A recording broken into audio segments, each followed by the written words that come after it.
What is up, everybody? So we just had a patch. Oh god, why am I in the middle of a stage? It always worries me. Anyway, we just had a patch last night. Let's see, they buffed Yang, MHXX, and I think Abigail.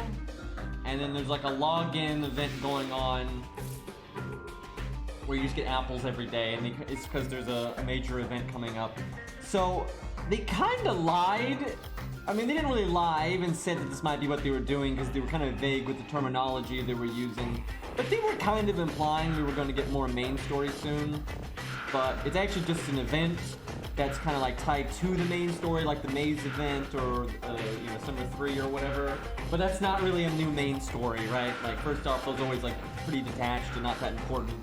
And also, you can't play them whenever you want. It's not like, oh hey, if you play the game a year from now and you work through the story, you're gonna get to do, the maze event. It's like, no, you don't. Which is why they make them unimportant, which is, fine, but, it's an event, so there's gonna be like farming and an event shop and, CE drops and that kind of garbage. Where when they add an actual main story, there's none of that, and, I think it's, more fun, but, we're making it Lost Belt 1 locked because they know a lot of people just, whatever minor spoilers there are, it's like, wow. Like, really, whatever spoilers are in it for, like, Lost Belt 4, it's probably just stuff that, makes it clear that you obviously won in Lost Belt. Guys, God Juna dies. I'm sorry to break that to you, and I know I just said that without a spoiler warning, so oh no. But, surprise, surprise, we don't actually lose in Lost Belt 4, and God Juna dies. Who would have fucking guessed that from the beginning, right? Like, it's just stupid crap like that.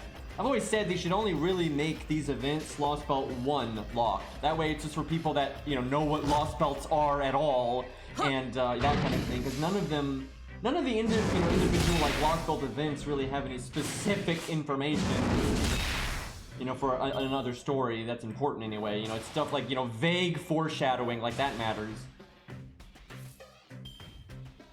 F goes, run for me now! But, I don't know. But yeah, it's like, if this takes place before Lost Belt 5, I'm sure they'll have some vague-ass, foreshadowing to Lost Belt 5, but who cares? Like, it's not like it's gonna change a damn thing. It's not like, oh wow, my whole view on Hercules has changed now. Like, I don't think so.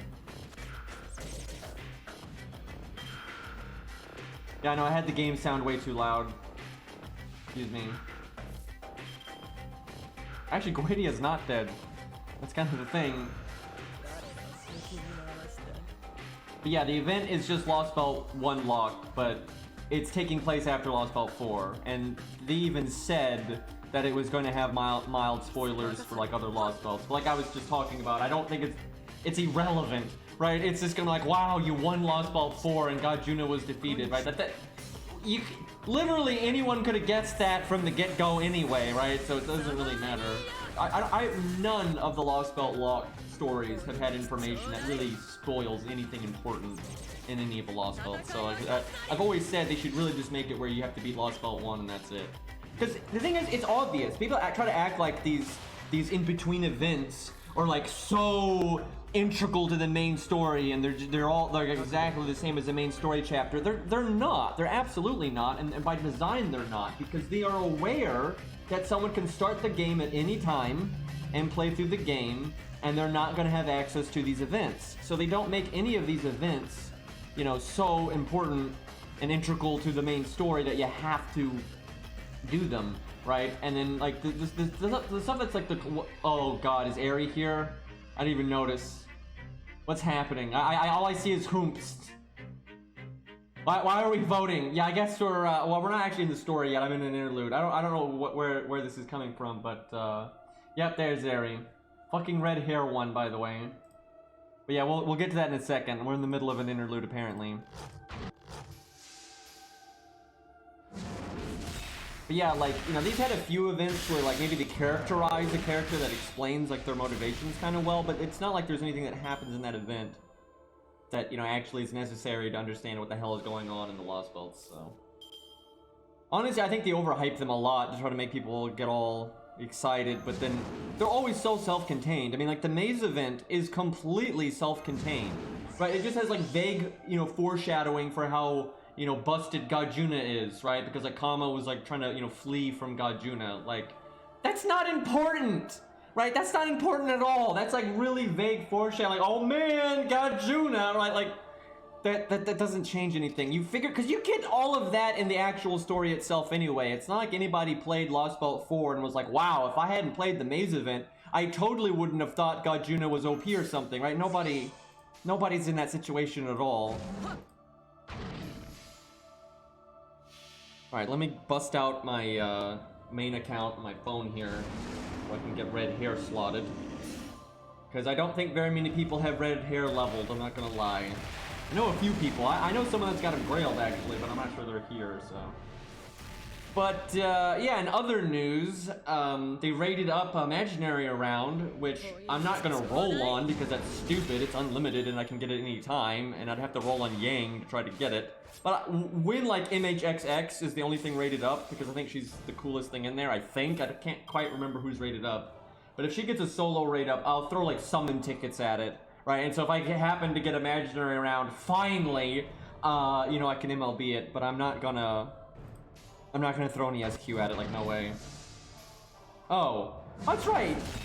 Maniac does have, okay, we'll get him on here then. I really hope the buff red hairs in P. He really deserves that. Yeah, there's no way I'm throwing SQ at it, because yeah, I'd probably get Yang, and that'd just be another thing that I would never use. So what are the 4 stars? Is it? I think Raiko is one of them, which I don't care about. Let me just look. I'll just check. Yeah, this is just an SQ interlude. Yeah, it feels bad. I'd use my FP on something though. I did the books NP buff quest though, so I got that done. Oh, Summer Frankenstein. She's okay, but I wouldn't really use that either. I'm gonna look here. Oh look, it's Summer Frankenstein today. Okay, yeah, I'll just wait for MHXX, and I'll use 9 summon tickets, or maybe 10, because maybe I'll get another one by whenever that day comes up, and we'll see if we get it. But if I don't, whatever, because there's a deal. Well, actually, wait, this is the wrong account, so my main account doesn't probably have 9 summon tickets. I don't know what it has. This is. Let me look. I'm bringing up my main account now. Anyway, you know, I can get Imaginary around any time, and I only need 1 copy of it, so there's no reason to blow SQ just because it's rated up. Like, that's stupid. Oh, okay, my main has 9 summon tickets too. Okay, well, GG.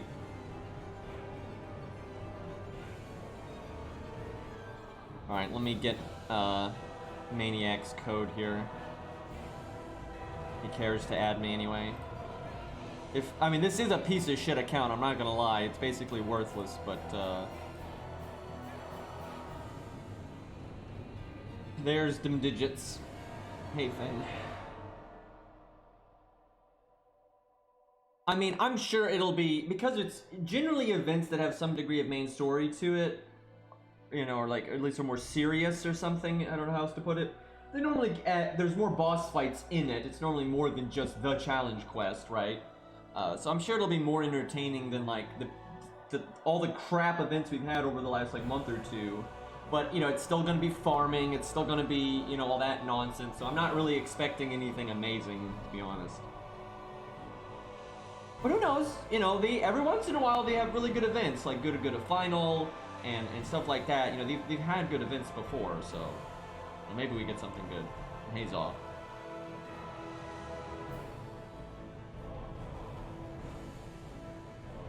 Yeah, I'm forgetting who else did they? I know they buffed Yang and MHXX. Was Abigail the other one they buffed? But yeah, they also showed off. Yeah, it was Abby. Okay. But they showed off the bonus servants for the next event, and I don't really have high hopes for this being a very serious event at all. Almost every bonus servant is a summer servant. And then Edmund, which that makes sense. Apparently this is some like imaginary space, you know, world between worlds horse shit. So that's, you know, Edmund's got no problem going into those places, so. Hey, Looking Glass, thank you for the bits. Yeah, they're finally gonna, you know, give some character to, you know, Hokusai and Yang and all that. They've literally not had any characterization whatsoever, like, this entire time. It's like really vague crap. Yeah, there's servants that are bonus servants that aren't summer, but almost every summer servant is a bonus servant. Then you've got like Edmund and Robin Hood and a few other random ones. Is Binny one of them, the Burb? Because that would be funny because she's another character that they just kind of pulled out of their ass and never gave any real characterization to. It'd be kind of funny if they just like slapped them all in one event.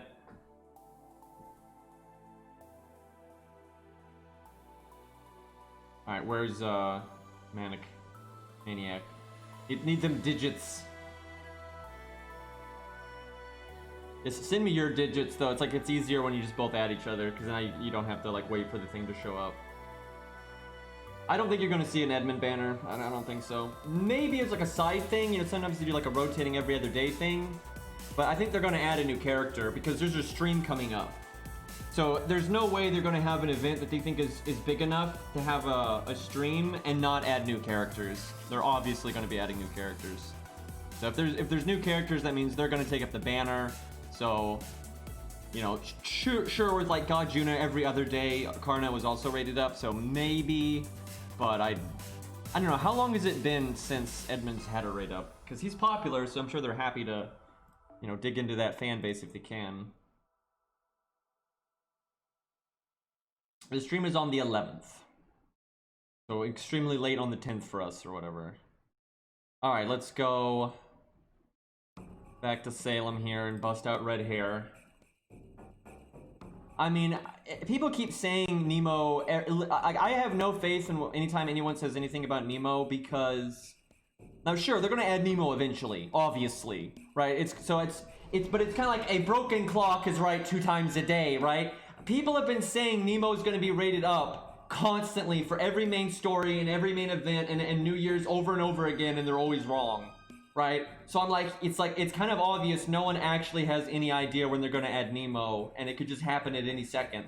Because, you know, Nemo is relevant in the Lost Belt, and he's been in basically every single goddamn story that has to do with the Lost Belt stuff, and yet he's just never been rated up. But he could have been at any time. It would have been logical to have rated him up at any of those times. Right?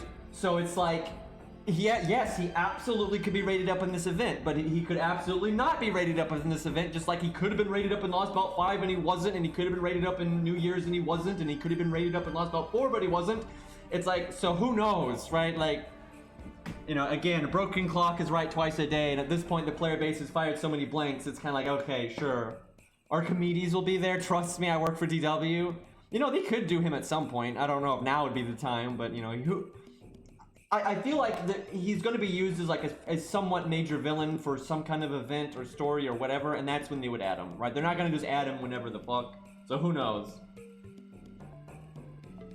Oh, please tell me this isn't another fight with Abigail, because this is not the time for red hair, by the way. Like, almost no matter what this stage is, I don't think there's no sabers, and we might be fighting Abigail, so, or even a demon pillar or some nonsense. So I remember you fight trash mobs before the demon pillar, but I don't think we're that far in. Wait, did we not add? Like oh, there we go. Oh yeah, he's a writer. Excuse me, he uses a bow, so, you know, of course I was thinking he was an archer, but, you know, of course not. But yeah, I mean, I always say, you know, his competition is like Ushi and Columbus and Medusa and all that. Okay. That's actually why he has problems. It's not that he's bad, it's just his competition is too good. Archers using bows. What a concept!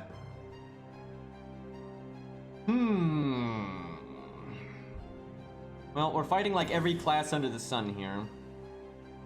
And potentially fighting Abigail again. Yeah, and his attack stat is low. It's a lot of things. His attack stat is low, but he's a DPS unit. It's not like he's a support, right? So having like a high health stat can be good. He's a straight DPS unit.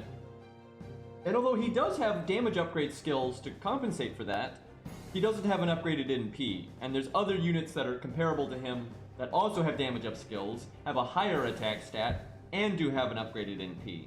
So it's just kind of not a great spot. But I think he's very fixable. I think his toolkit's quite good. I think his toolkit's really nice.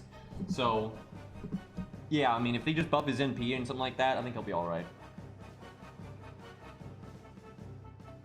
So if we are fighting Abigail, we'll just have Herc die by then, so... I know you fight Abigail one time before, like, the big... You know, one more time. We fought her yesterday, but you fight her again one time before, like, the big fight. I don't think it's that. Like, I think it's too soon for that, but... Assassin, Caster... I mean, Berserkers make a lot of sense. And best at neutral makes sense, like Ku and David. I'm gonna assume the Assassins are pretty weak. We already have... Okay, if we're already using red hair, then we don't need another writer, I feel. So I'll bring... I guess Geronimo? Maybe the book? Alright, you know what, chat? It's time. Let's go look at our skill ranks. Let's see if we can up our skills a little bit. It's finally time to make nursery rhyme not a joke.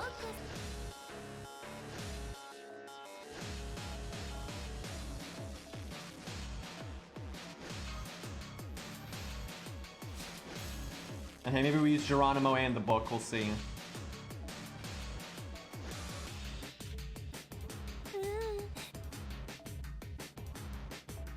Let me think. Let me look at our stuff real quick here.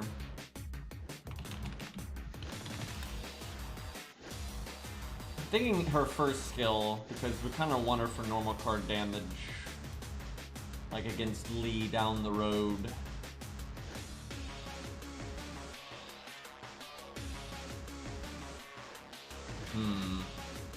So she gains crit damage and more absorb.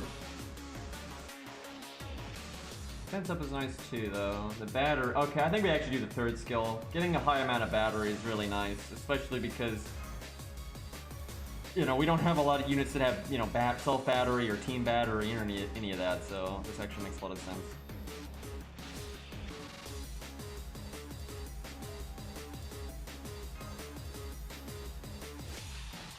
One day she's gonna get an animation update, and they're gonna be so lazy with her stage 1. I'm calling it.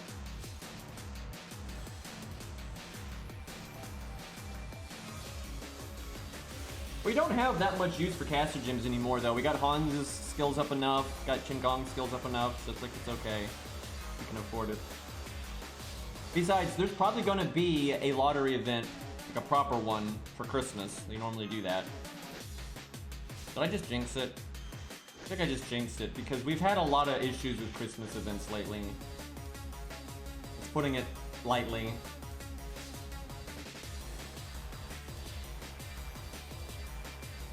How about that, that Quetz Christmas event, eh? Wasn't that a good one, boys? Had that really nice command code in it, remember? It was like, Rex, don't make me use my admin powers. I'll do it. But, that's one of the better command codes they've ever made. It would have been nice if, I don't know, they reran it so more people could have it. That would have made sense, right?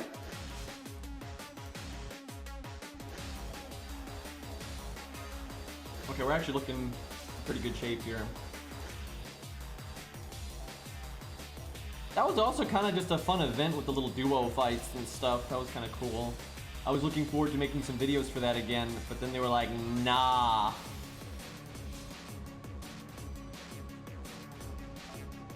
Okay, I can finally use the book and not feel like we're using a completely scuffed piece of crap. I mean, we're still a little scuffed, sure, but it's like, yeah, this is a unit, right? This'll get things done.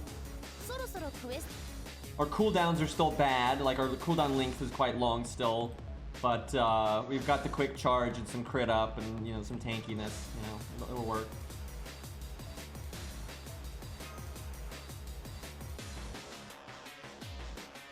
I kind of want Mozart.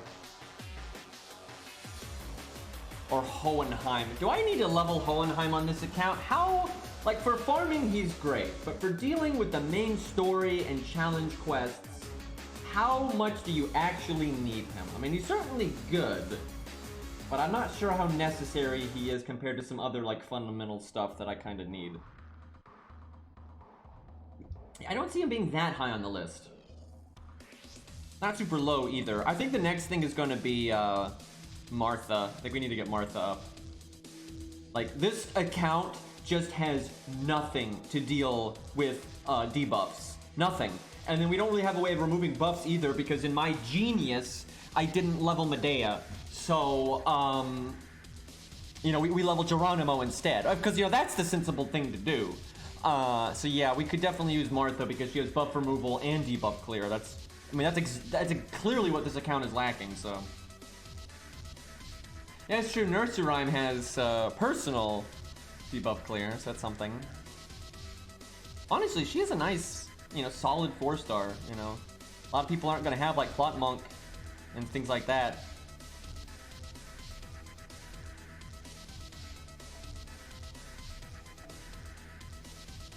Okay. Let's go.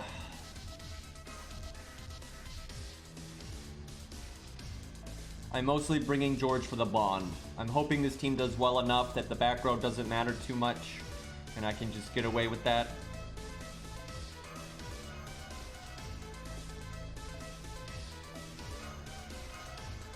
Oh, how I wish I had a different CE other than that one.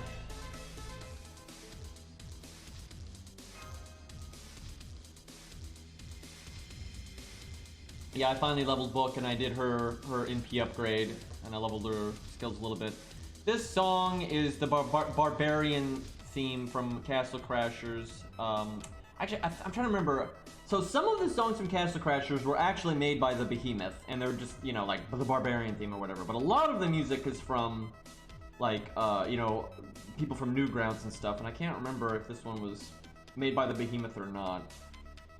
If it was made by the Behemoth, it's just gonna be called the Barbarian Boss theme. But if it's from Newgrounds, then it's gonna be something else.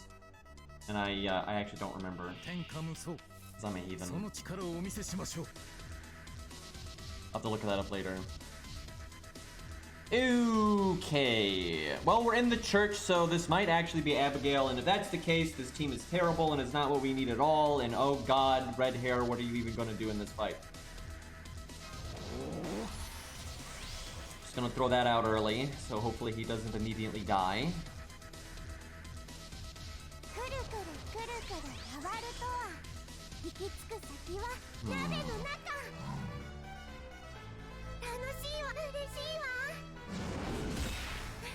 Oh yeah, our levels are cut in half. I was like, why did Herc do so little damage? And then that would be the reason. Chat, when they give her an animation update, I'm hoping they add a few new voice lines. She's obviously gonna say the thing, but if they could add a few more voice lines, that would be good. They probably will, I would imagine.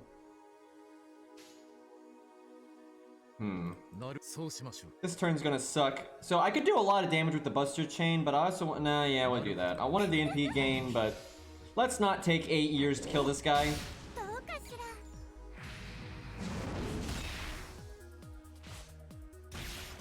Damn it. Of course you crit. Why couldn't you attack the one thing that was your counter class and had a defense up? Why did you have to do it like that? Why did I bring the Switch Mystic Code? Why did I do that? Oh, fork. That was, you know, default would have been a lot better here. I don't know why I did that. Like, the team is not even designed about, like, switching somebody in at a good time. That's bad. Wow, red hero really getting a lot done here. Probably should have stunned that guy.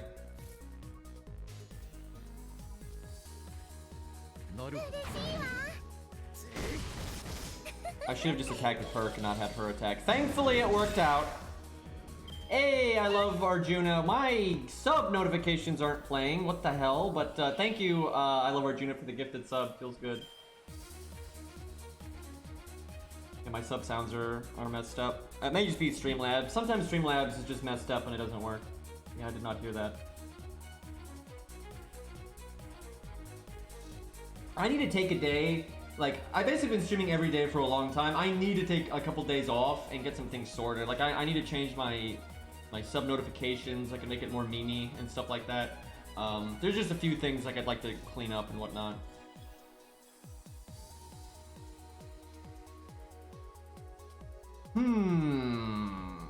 Can he do 90k?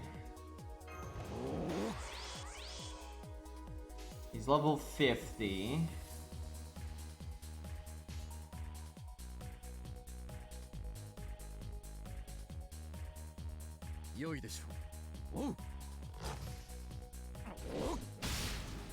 I'm worried.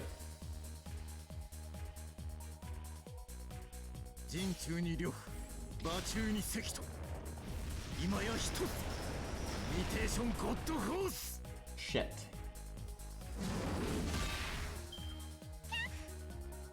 Good luck, Arjuna. Fuck. Well, this is bad. I do think we're gonna fight Abigail in here. Oh god. Yeah, that was a good time to make crit stars.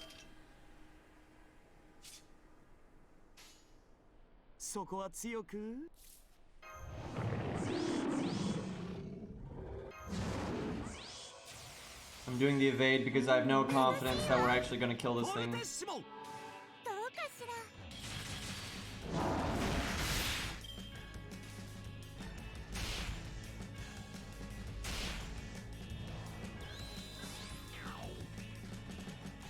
The amount of debuffs.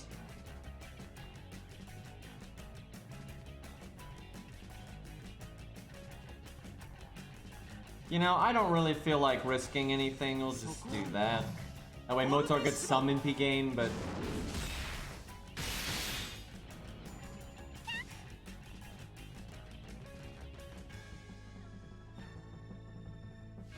Shit.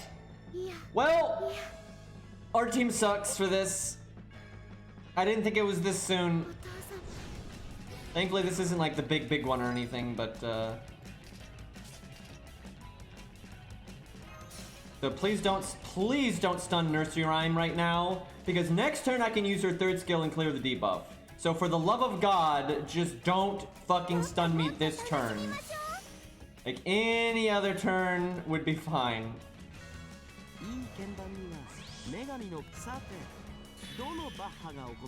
Case Herc gets stunned. Oh, he didn't get it. Feels good, man.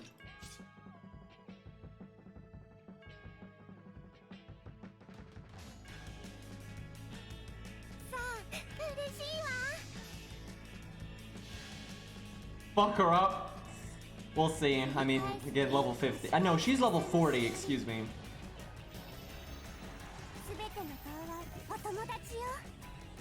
Also AoE and not counterclassing.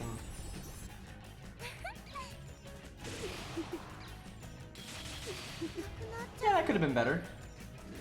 We're in trouble. We're oh my god. Guys, I can remove the debuff so the stun doesn't happen. I hate this game sometimes.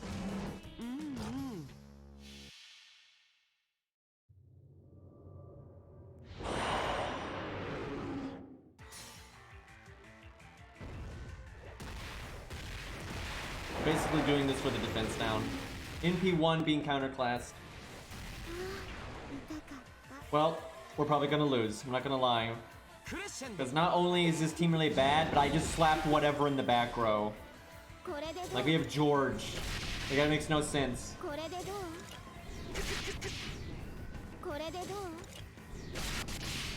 I also don't remember if she NPs or extra attacks here. I don't think she NPs because like the gate's not open yet. But, like lore-wise, she shouldn't even be able to.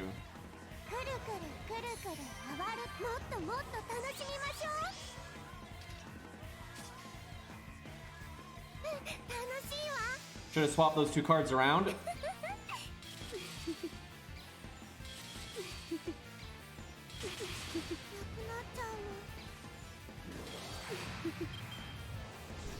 Yeah, David could have been useful here, but not in as the very final unit. That's not good at all.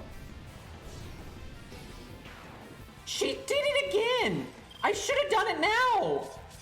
I didn't even need the battery because we had an art chain. I didn't think she would do it again. Oh my god.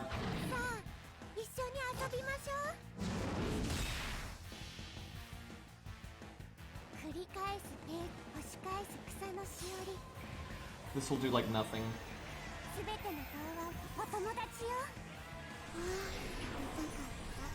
I mean, I don't even care if she stuns now. We have no damage anyway.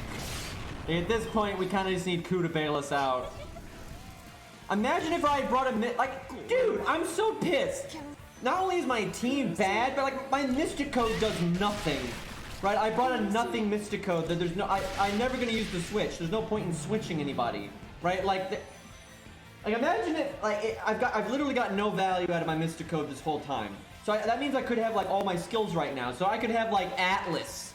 You know, I could have Atlas for Ku, right? To cycle his skills and get rid of the debuff if we get stunned and all that, but no. Thankfully, even if she does NP, I can taunt it with George, so we'll kind of... We're actually looking okay, mainly just because Ku's a good unit, but he's also level 40, so we'll see how that goes.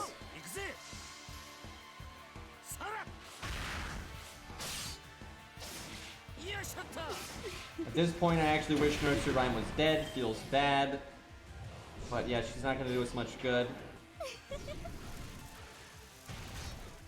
I'm going to go ahead and taunt with George. NP time.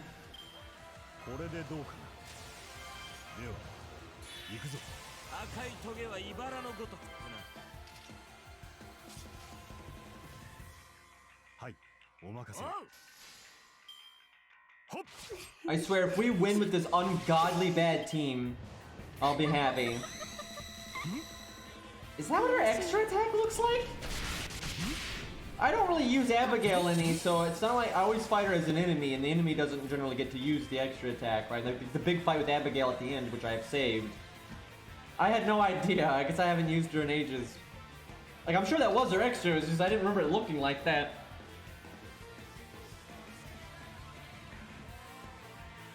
Okay, well, George is still alive. Wish Ku had more cards, but what are you gonna do? Guys, it's okay. Let me use my Mystic Code to switch. Oh.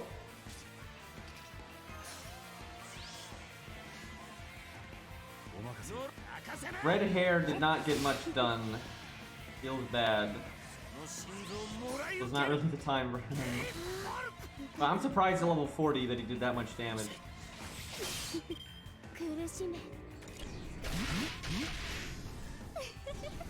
Should have given George NP charge on Dev! Also, Nursery Rhyme is doing a whole lot of nothing. All she's doing is like lowering our damage because she's taking cards.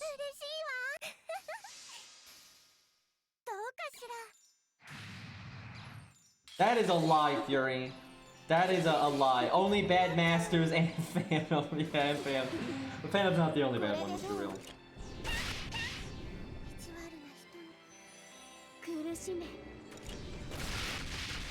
I think we've got this, as long as we don't get stunned a million times.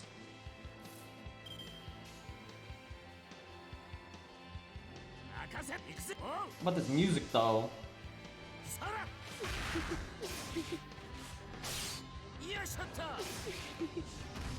You know, some might say we're getting carried by Ku right now, and I would agree.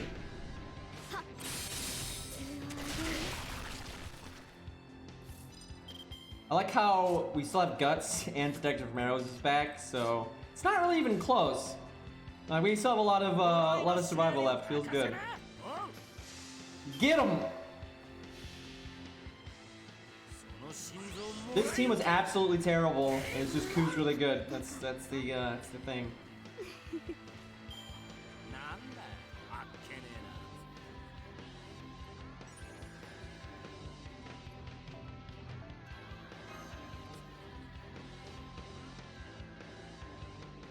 I don't know Abigail well enough to even know. Man, Aries on top of it, man. Let's see what we got. Got another poll up. What do we got here? Imiya, that's actually kind of cool. We don't use Imiya much. Miyu, oh god. Oh my god, this is the Demon Pillar fight. Oh my god, this is the fucking Demon Pillar fight. We're gonna have to. Oh, okay. That's great. No one has Miyu, chat. Don't vote for her. I'm sure somebody does. We'll see. Man, Asclepius would have been so much cooler. Asclepius would have been so much cooler. He's a doctor, chat. Also useful. This fight is all debuffs. I remember. This fucking fight is all goddamn debuffs. Like, it's debuffs for days. Asclepius would have been amazing here. I voted for Asclepius, you're a good man. Alright, chat. Does literally anyone in here have a Miyu that's like 10, 10, 10? I'm sure somebody surely has a Miyu at least worth something. I have a scuffed MP1 Miyu. No, don't even say that. Like, don't even say that. Anybody?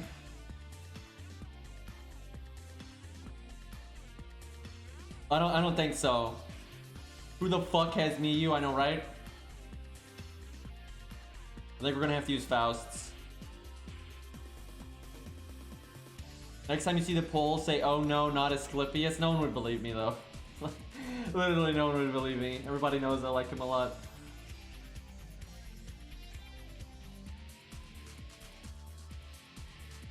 Asclepius almost got last, dude.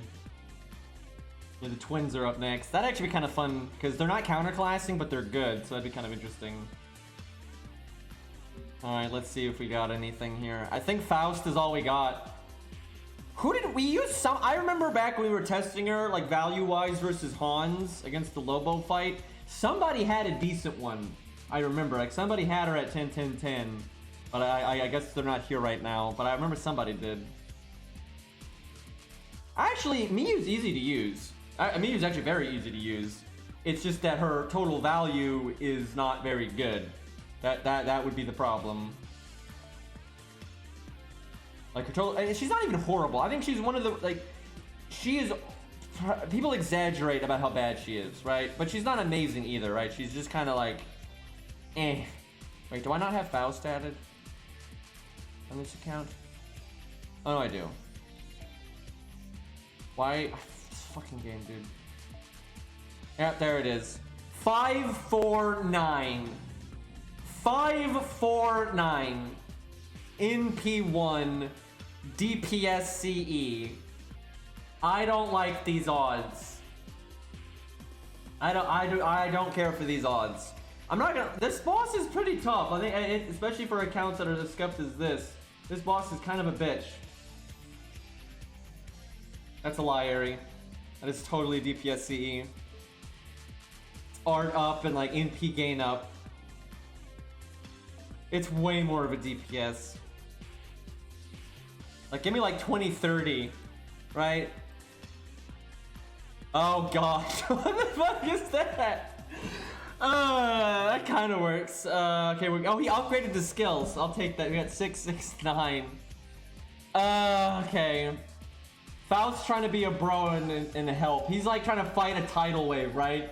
And the tidal wave is chat, by the way. It's just like a chat making a forehead face.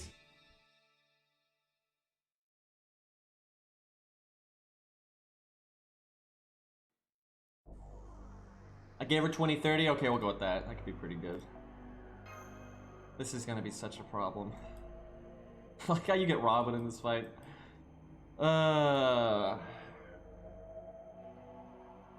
Okay. So you fight, I think, like a assassin and like 2 berserker trash mobs in the boss. There's all kinds of obnoxious debuffs here.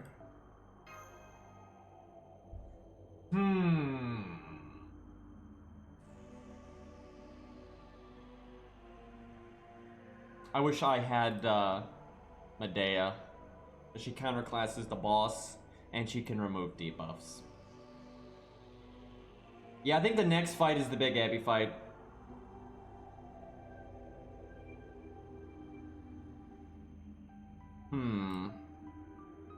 Remember when this account used to be about like helping people learn how to like, you know, play the game as a new player and like what kind of team setups make sense for certain content? Yeah, that's not happening right now. Guys, you're supposed to use Miyu to help you for this demon god. Totally. Like, who the fuck is the DPS?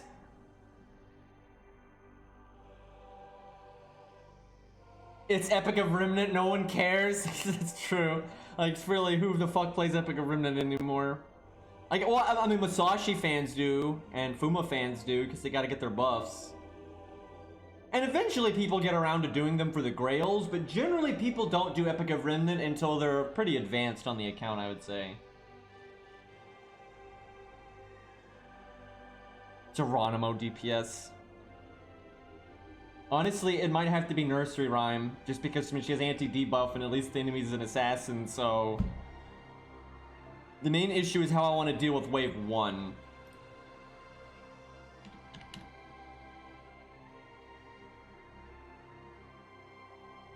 Chat, how many... I'm curious. I remember everyone was like, oh, Miyu is like the most popular thing from Prism Ilia that hasn't been added, right? But everyone said that, but I didn't actually see that many people saying that was their favorite character, right? Like, I don't think she's actually that popular. I really don't. Like, I don't think she's super unpopular or anything. But I don't really feel like she was ever that popular to begin with. She was just such an obvious choice to add that people kept repeating it. And, Miyu was the most tolerable of the cast. I mean, I guess she's not... I mean, I don't even remember. I've only seen, like, random, you know, bits here and there, because, that anime sucks. But, I'm not sure how popular she is. Like, I've never, like... You know, obviously it doesn't help that she's bad, but plenty of characters that are bad, people still roll on and are hyped for.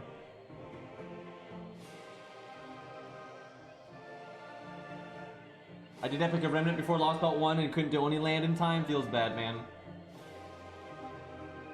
She's not popular in your crowd, but I've seen the depths of Twitter. I mean, that's true, Lost. You know, we obviously attract a specific, you know, demographic more so than like the population at large.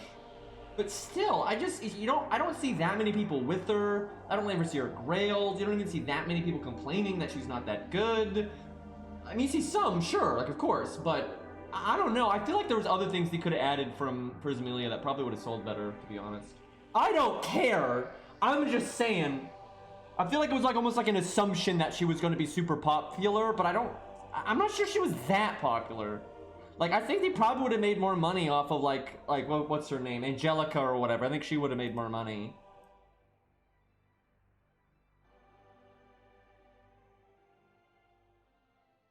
Okay, I gotta think. We could bring a Rosh. I'm not sure that's worth the slot. The thing about Bazette is she's not unique to Prism Ilia, so I doubt they would add her for that, right? They'd probably add her for like a Fade Hollow nonsense or whatever, or like a main story thing or something.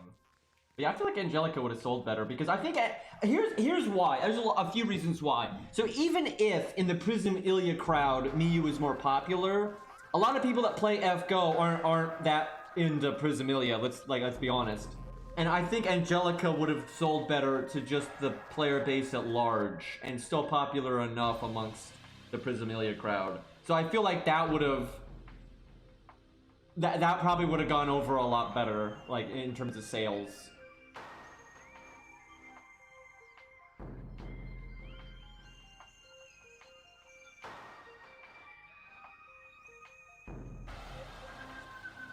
If they add Bazette, I don't want them to do, oh, Bazette's being possessed by this or that. I don't want that at all. I would prefer to go the route like with Shiki or you know, Waver or Fujino or whatever. They basically just slap them in the game. I'd much prefer that because she's actually badass on her own and she can actually fight on her own and everything. So I'd rather they just kind of like, you know, have her be like a, you know, just like I would do like Shiki really, where she's like counterforce militia. That makes complete sense. And she's powerful enough, and then she'd be stronger than normal because she'd be in the counterforce, so that's fine, right? I would just do that.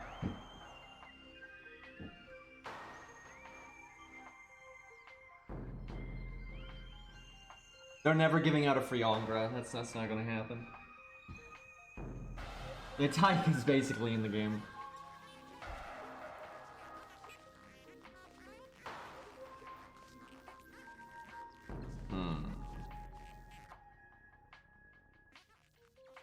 I'm really not sure how I want to deal with this trash. I need to get through it kind of quickly, but I need to, like, not get fucked either, and I don't want to use Arash because I think that's putting me too far behind.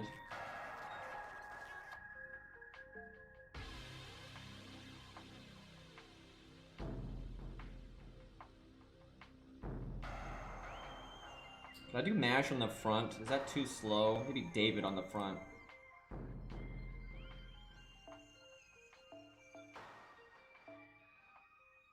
I don't know about this.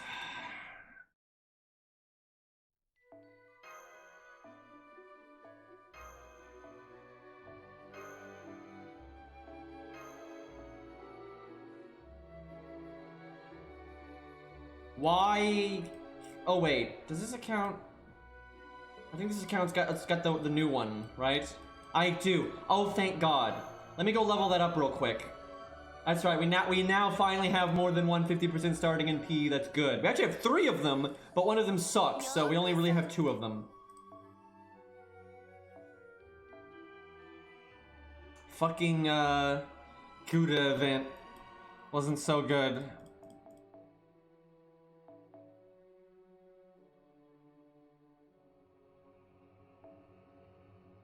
I need to do some CE management, clearly.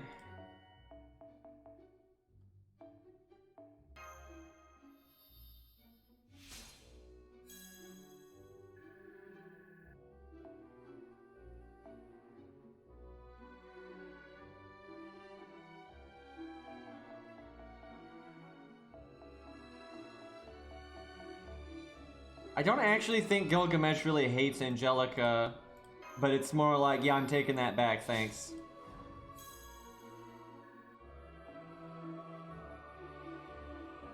But like her personality and everything, I don't think he really has like a problem with her or anything. I don't think he particularly hypes her either, though.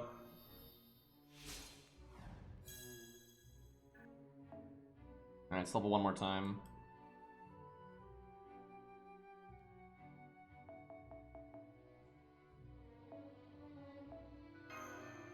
Okay.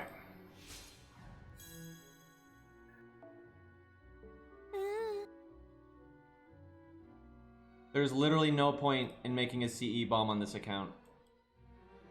That's like when people say I'm not making CE bombs on my 1 to 3 star account. And I'm like, oh, really? So what do you think that I'm going to use that QP for? But like, please, come up with something I'm going to use that QP on.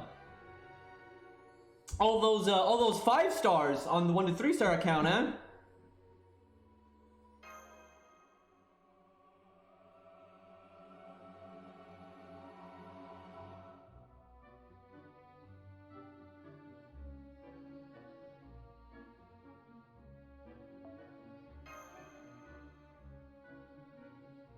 I mean, the skill levels are like easy to keep up with because I don't have 1,000,000 5 stars, so.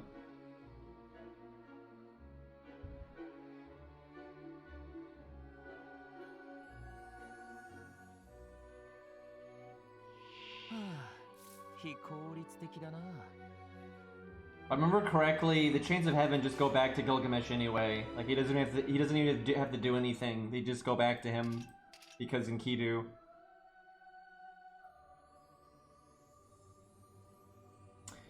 That's more health than I would have liked because, you know, we're half level, so 25k is kind of like, I don't know, 40k roughly, so that kind of sucks. Alright, let me look at Miyu's skills again. I haven't used her in a while. Actually, I think the last time I used her was like when I used her on stream, you know, when we were doing the Lobo thing, and then I used her a few times for the tier list video, and that was pretty much it. Okay, let's see.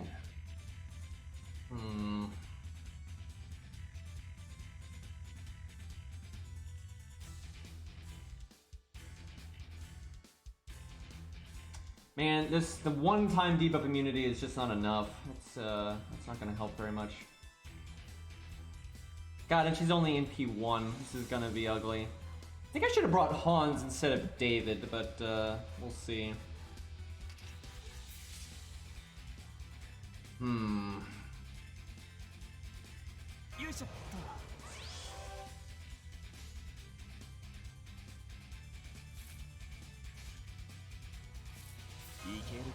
Now, I'm gonna want that to come back when the boss NPs, because he does buff flop, and Charisma can clear it off everybody. Oh my god, Miyu is so bad here. Oh my god, Miyu is so bad here, because we're half level, and so she has less health than normal. She's so fucking bad right now. Oh my god, she's so bad. Oh, that's so bad. Because, yeah, like, our health is halved, but the NP smack is not halved. So, That's so bad.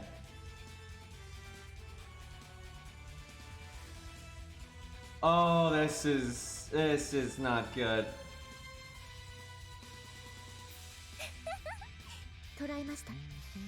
We're doomed. Oh, we're doomed.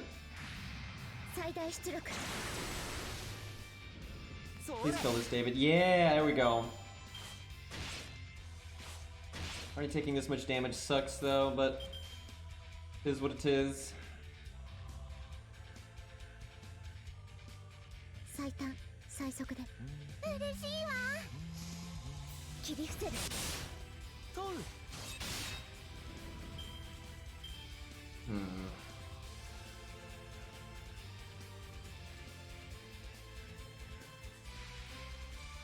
Dude, half health Miyu, that is just an MP1, so I mean that is just worthless.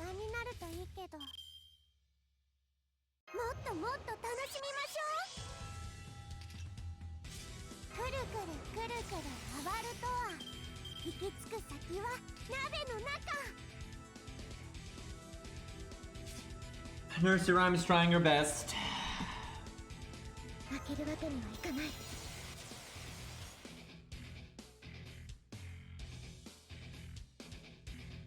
Imagine if her first skill was targetable.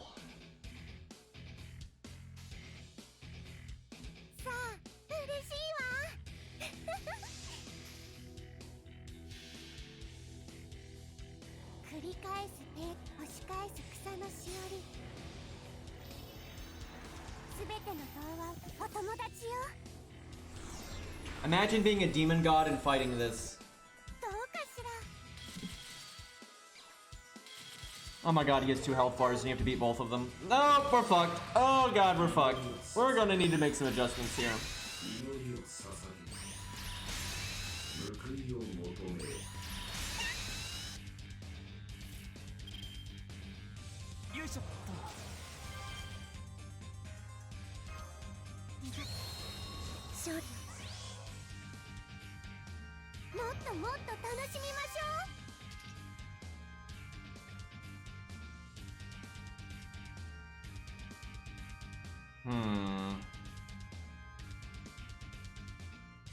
Part of me wants to use Atlas on David, but I'm not sure. We'll see what happens this turn, because he could even die if he gets unlucky.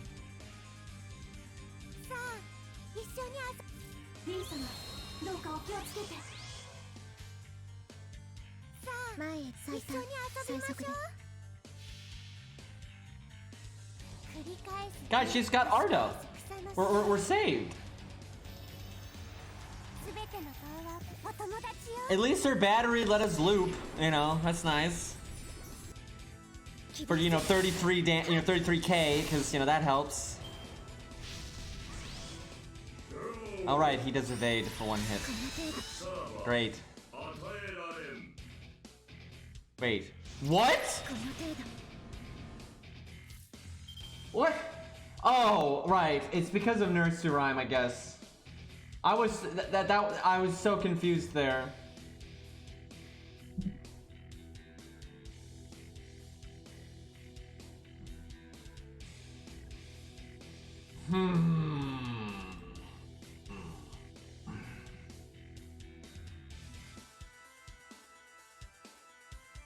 We need Hans. We need more stability for Nursery Rhyme.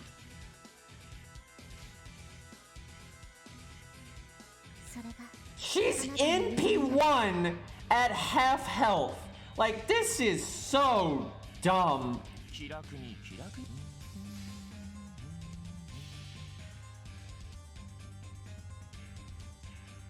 Epic of Remnant was made to kill Miyu, clearly.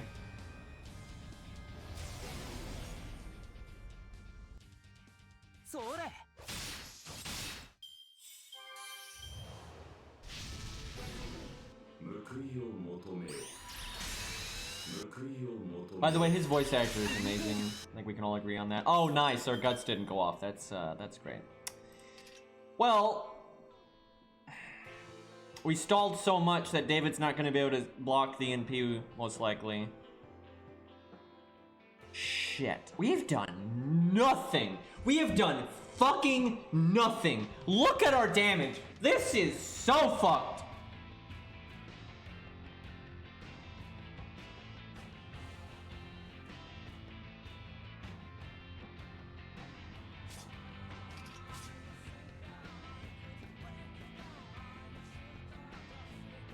Do I give him an invulnerability? Is it worth it? It kind of is, to be honest.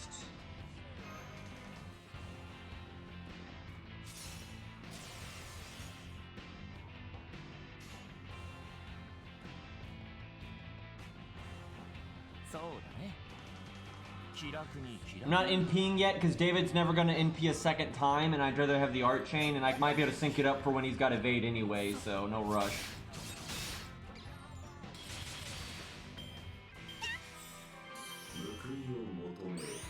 She's taking the star buff to the grave! By the way, 1 HP.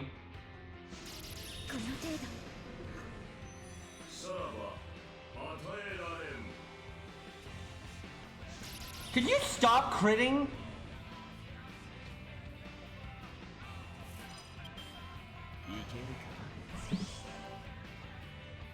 Wait. Okay, let me think.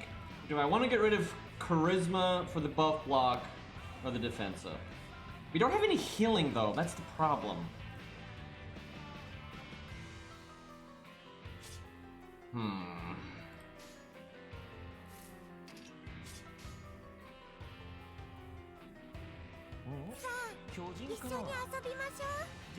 She sounds so hopeful with that voice line, but she's gonna die. You don't got a chance. Like, dude, we haven't even broken the first health bar yet.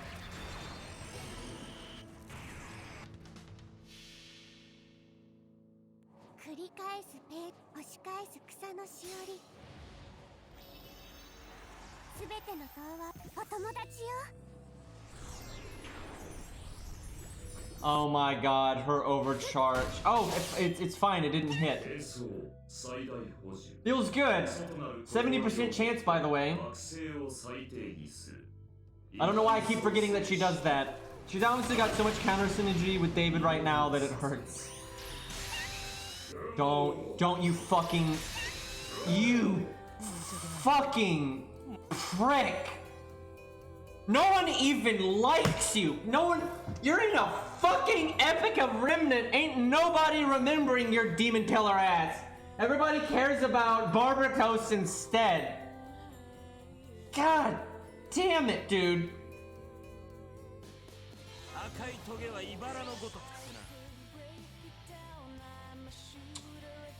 I have absolutely no idea what we should do now.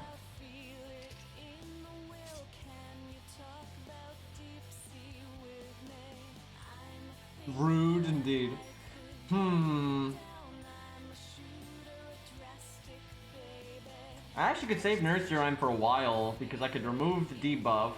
I think give her double damage cut, double defense up. I can even give her invulnerability.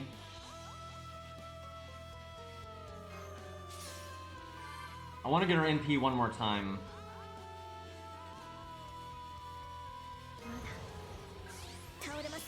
I should not have cast Protection from Arrows yet then.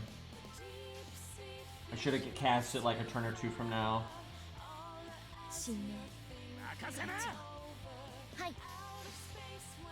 Surely the book's not gonna die this turn, right? That's a pretty big mistake casting Protection from Arrows though. Because he wouldn't have taken any damage here anyway.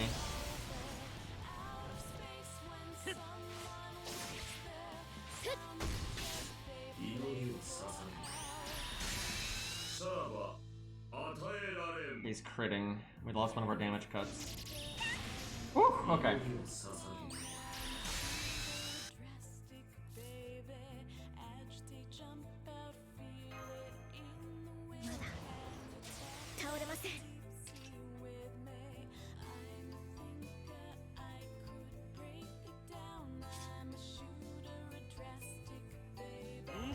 Might be too soon for that, but yeah, man, I literally threw Protection from Arrows away. Who would have taken no damage there? Damn it.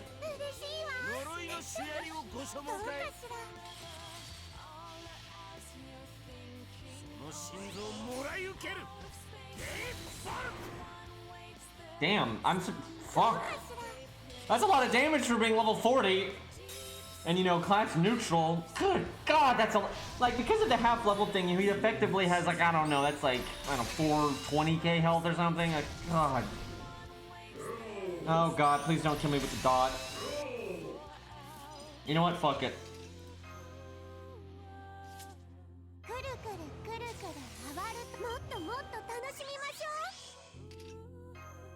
Tanky book. Oh my God, Mash is doing nothing. I need Mash to get her NP again, or she's like so not getting value, but I don't think it's gonna happen. Saving David earlier was probably wrong. I think that's where everything went to shit. Yeah, that's the thing that went to shit. Not like Miyu killing herself, you know, or any of that. We basically didn't have a support, let's be real.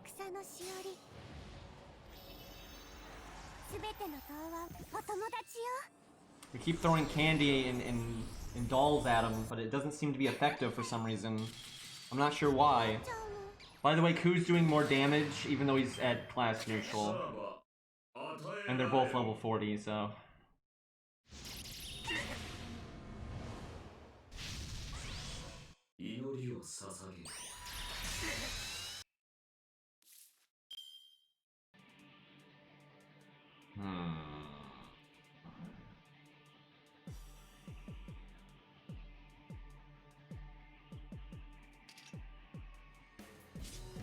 Yep, I really should have saved protection from arrows. Ku would have the same health he has now, I would just have protection from arrows right now. That was a pretty big mistake.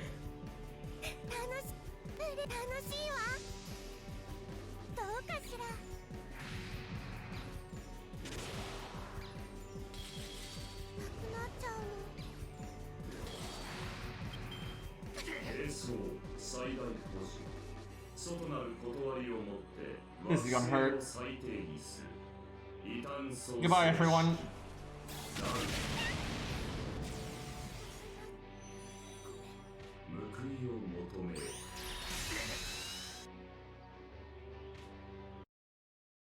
Well, can Herc bail us out? Can level 50 Herc fix this shit?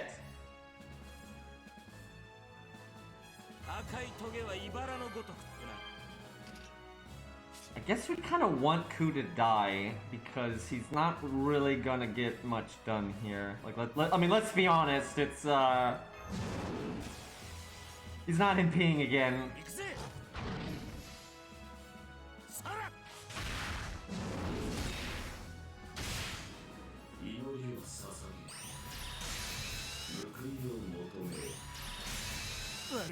Ku's actually hurting us though because he's letting the boss attack Herc 3 times. And, but Herc didn't get access to his deck. Alright, let's fucking go, you giant piece of, I don't know, really old toast? I don't know, it's purple, right? Mold? I don't know. Giant smelly sock?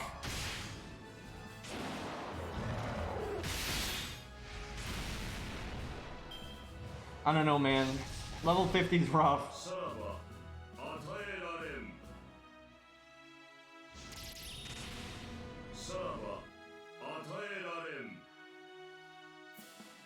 Thanks for the hit count, though. Only I hadn't used my Mystic Code. I need to NP next turn. But I need to do damage. Because we're NP1.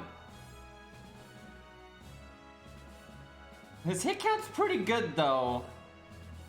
Double BBB turn will not kill. We will not kill him next turn if we do that. We've got to get our NP.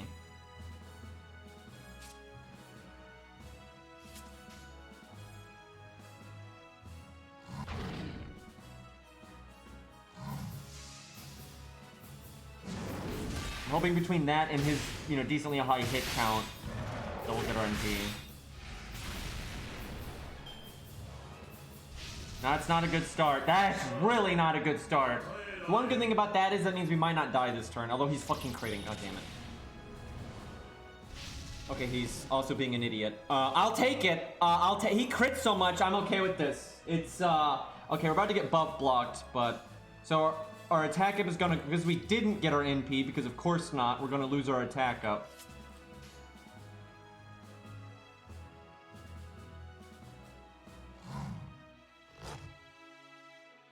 I think we win, though. Actually, I think we would have won anyway, though. Even if he wasn't a dumbass there, I think we would have won anyway. Because if he wasn't a dumbass, he would have given us our NP. And look, we're only 16k short. The NP would have been enough. Yeah, we won. We just didn't realize it. Like, no matter what he did last turn, we had won. Because if he had triple attacks, Guts would have gone off, he still would have lived, he would have done such a high hit count that we would have won anyway. So, thank you, Herc, by the way. You used, like, one of the worst teams I have ever seen. Right? Like, me you carry. Yeah, that was the one. Like, seriously, this was such a bad this team was awful. Even, never mind me you, right? It didn't make any sense to bring half the shit that we brought. And, like, we didn't get much value out of any of this nonsense. But, yeah, Herc's pretty good.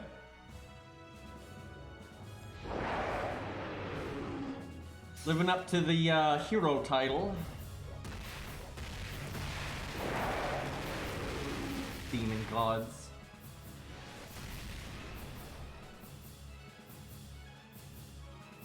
First try, easy, no problems.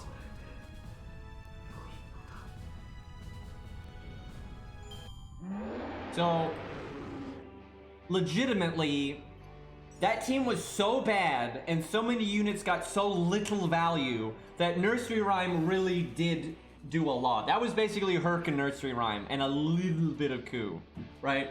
But a Nursery Rhyme in total did do a lot of damage. Miyu didn't do shit. Miyu gave us like one crit, and then I guess she did. The battery was nice. She did give the battery to Nursery Rhyme, and that let her double NP. That was okay. Oh, poll is up. What do we got? Caster Gilius. The Kentoki is awesome, but the enemy is a fucking foreigner. But like, we never use Kentoki, and I always say his gameplay is really interesting. Oh god, Caster Gilius is gonna win. I'm surprised he's beating out the trap troll factor.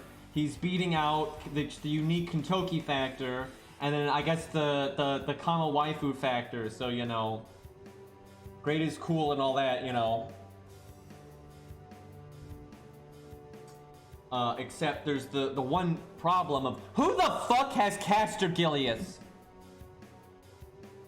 Like, I have one, but he's 1-1-1 and I haven't done his NP upgrade yet. Or whatever the fuck he had. I don't know, excuse me, like his third skill unlock or whatever he has.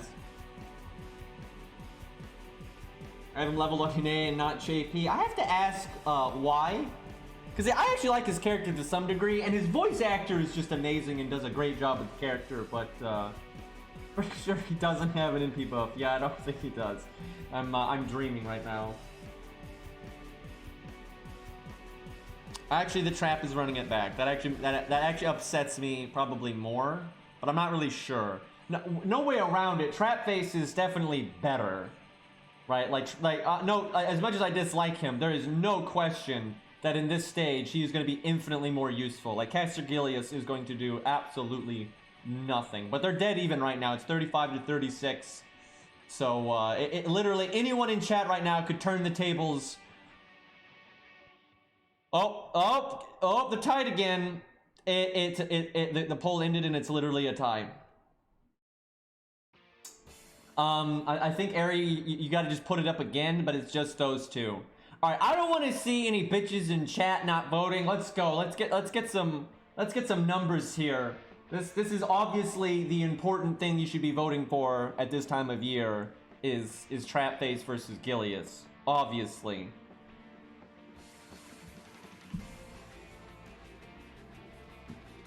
I voted for Kentoki, by the way, but that didn't happen. Now give us 1 second. Aries gotta put it up again. It's the face-off. All right, what are we gonna get? All right, everybody in chat, let's go. Take 5 seconds and let's get a vote here. Oh God, I'm not liking the looks of this. I am not liking the looks of this. Dart would be ashamed. Dart is from our Discord, and he's a big Gilius fan, so feels bad. I blame Poi Poi for this. I know, gameplay-wise, Trap Base is way better. Yeah, he's the wrong class and many other things, but you know, he's at least single target and so on. He is good, but he's not good here. He's not that good here. He is better than Gilius, but I like Gilius more. So Giles or Gilius or whatever the fuck you want to say his name. All right, well, it looks like it is winning. The question is, who here actually has one? Oh, well, there we go. Although I think we can find one better than that, I would hope. But, because apparently he's popular. You do. Shut the fuck up, Rex. You go back in your hole now. All right, chat. What do you got? What are our options here?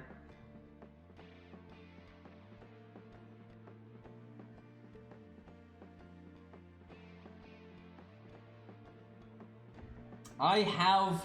Oh, I like the 1, 2, 3. That's nice. All right, I got 10, 10, 10 MP4. That's probably gonna win. Let's be real. You can send me your code. I would appreciate it. Sorry, Noel, you got outdone. Rigged the election, yeah.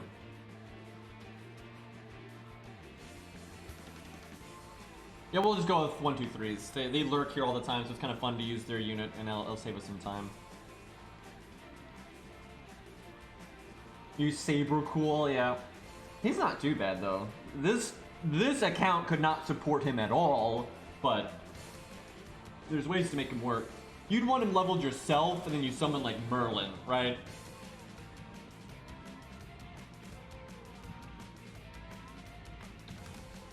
It's always hard to do when there's no like space every few numbers. All right, that's the one. All right.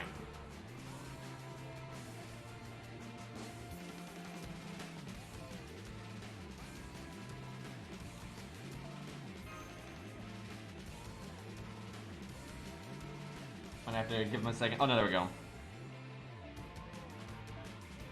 Look at those command codes too. Okay, so I'm not a Trap fan at all here, but like this is an impressive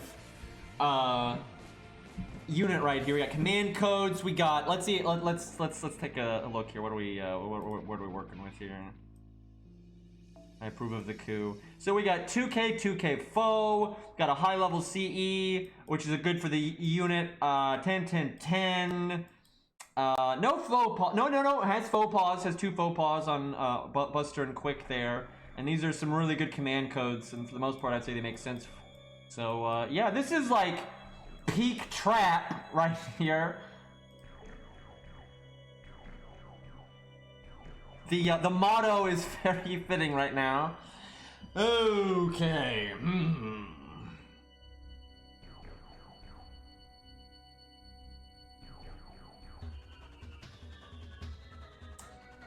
They just have to have you fight trash. And I think the caster trash is actually a bit beefy. Not like super beefy, but definitely a bit beefy. I remember when doing this with like Scath for like the solo video and stuff, them being a kind of obnoxious problem. I tell you what, if we had a Herc's Bond CE, I would still bring him for this. Like seriously, Herc with his Bond CE, even it being counterclassed, still does a decent job. We're actually getting there though. Look at that. We're getting places with the Bond.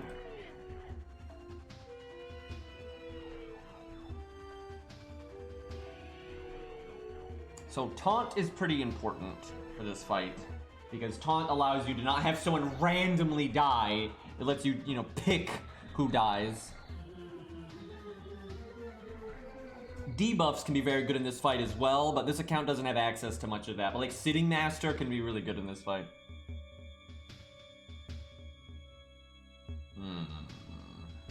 Well, if you're on NA, right, Marps? Because they'll bring back the Oni Land ones. And they might bring back the Guildfest ones for Guildfest 2. I know they bring out new ones as well. But I think you might be able to get the ones from the year before.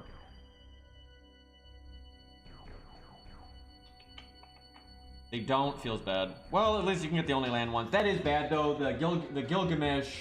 That you know, I don't even play NA much, but I put it as really high priority to make sure I got those command codes because, like, the Gil one is just so good. Like, it's so good.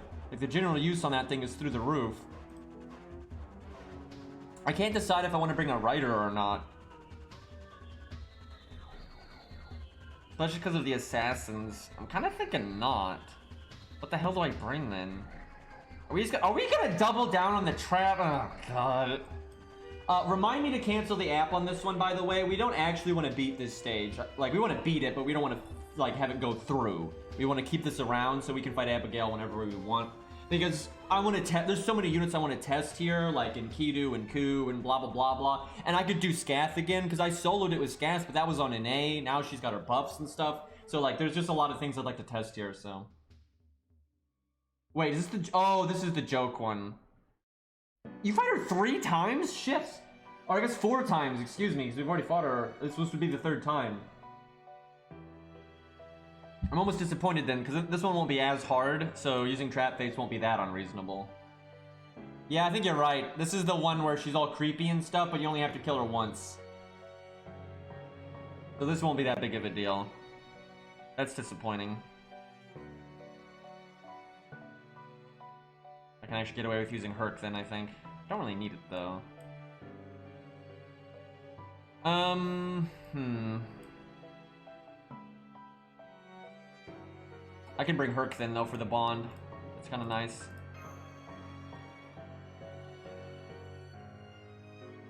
Alright, well, this stage matters so much less now than I was thinking.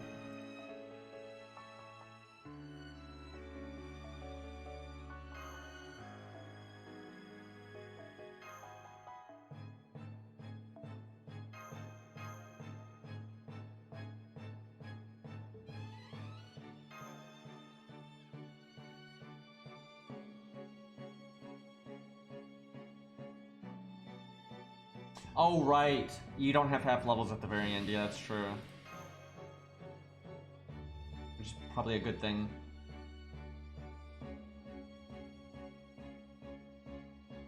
The video of Herc soloing Abigail is not this Abigail. That's Abigail from an interlude.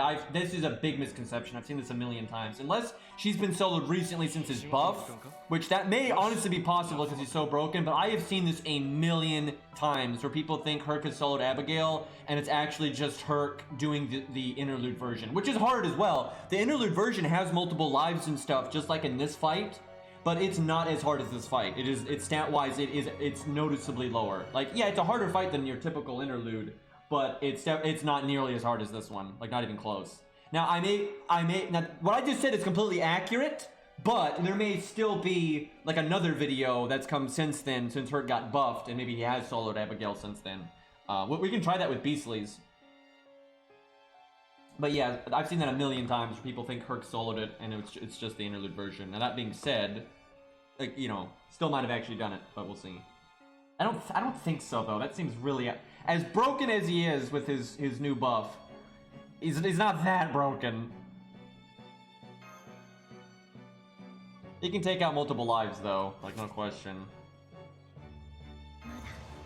Now, this play right here would be easily the play you do if I was 10-10-10. Because I'm not 10-10-10. My cooldowns might not come back at a good time, and this might be wrong, but we'll see. Fucking hate this opening hand, though.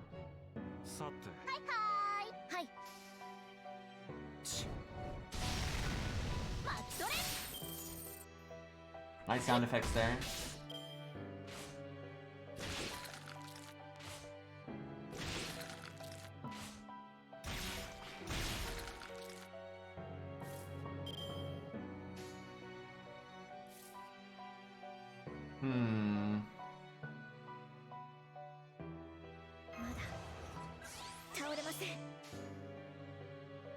How are we getting so few cards on the trap, dude?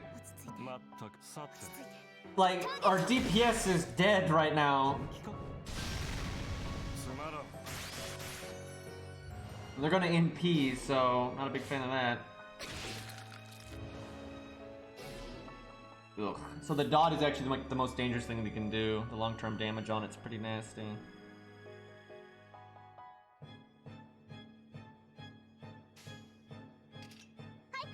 Could you like kill this? That would be great.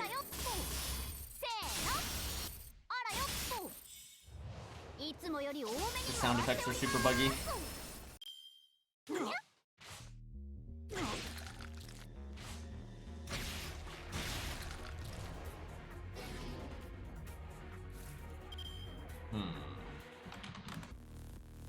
That did not go as well as I would have liked.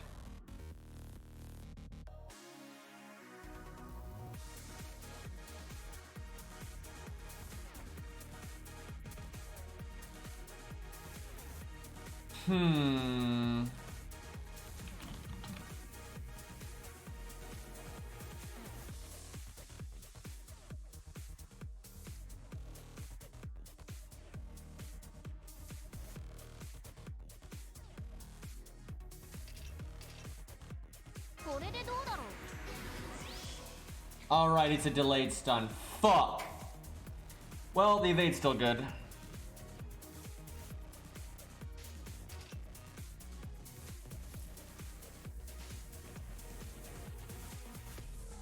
This is bad.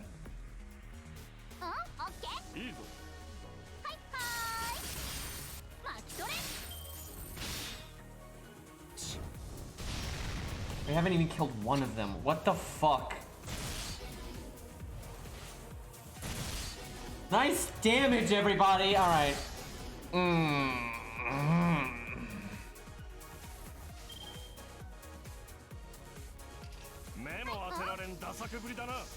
Okay, that one should die.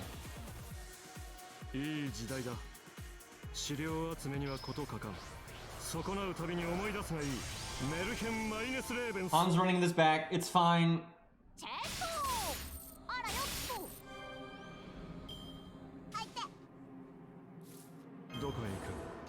Although Hans is just like gonna die here. Shit. Can't have that. Wow, these guys are asses. My god, they're like destroying my front row here.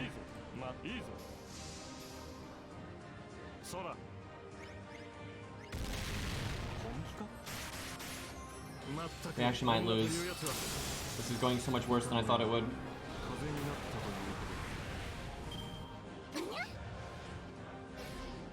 Like, they just cast that so much. Holy crap, dude. Yeah, you need to kill them fast. I might bring like a Rosh or something. Like, that's just eating us alive. Because although it only does 600 damage, you know, you have half health, so 600 is basically 1,200. And then they cast it over and over again, and there's the multiplier debuff, so it ends up being more than that. Like, it's super nasty.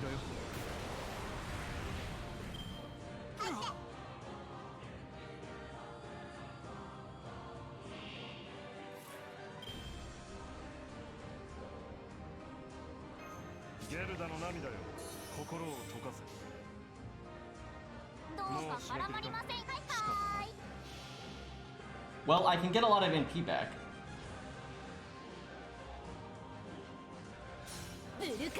Honestly, the reason Hans did most of the damage was just because the deck kept shuffling in really fucked up ways, so I couldn't really get any damage out of traffic at all.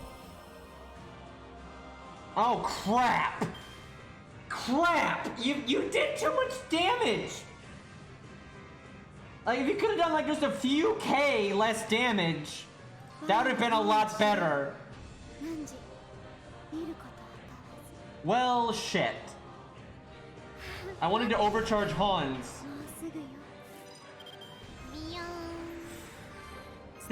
Oh god. Okay, I will say the debuff clear is pretty nice. I tell you, debuff clear is just such a nice skill. There's just so many fights where there's so much like obnoxious crap coming your way, and it just makes it way better. There's so many fights where like the whole gimmick is, oh, you break the boss's health bar and they put like NP and skill seal on you, and it like messes up your ability to keep going, right? But like, oh, I can just clear that. Well, the skill seal you can't. But that's where Asclepius comes into play. I feel I have to kill it once? I don't really remember. You probably have to kill it more than once here, I'm not really sure. Me twice.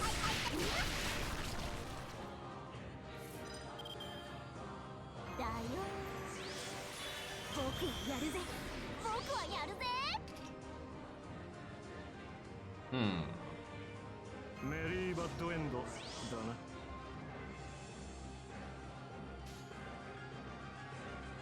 巨人、ここに捕らえたり。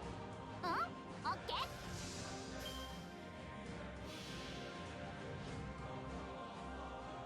ブルカーノカリゴランテ。よーし、僕ってばかっこいいぞ。Okay, that kills. It's good.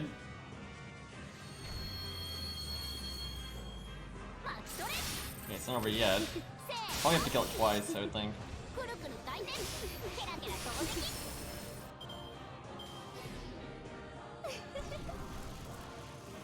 It's actually good. I want the NP gain. Fuck! Really? I was like, yeah, we'll NP with MASH, and they're like, nah, you're not. I'm losing my mind.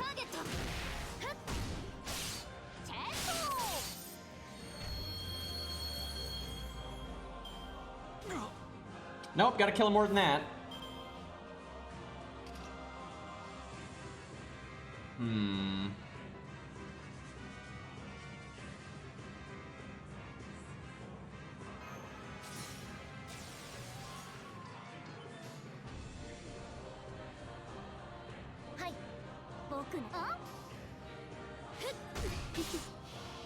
I gotta say though, Saber Trap does have a pretty nice skill set. It's, you know, it's not like the strongest saber in the game by any means, but decent, you know, loopability, solid survival with the evade, the stun's pretty reliable, buys your team some time, and even more survivability for himself, and then nice utility with the debuff clear and stuff. Like, it's a totally solid toolkit.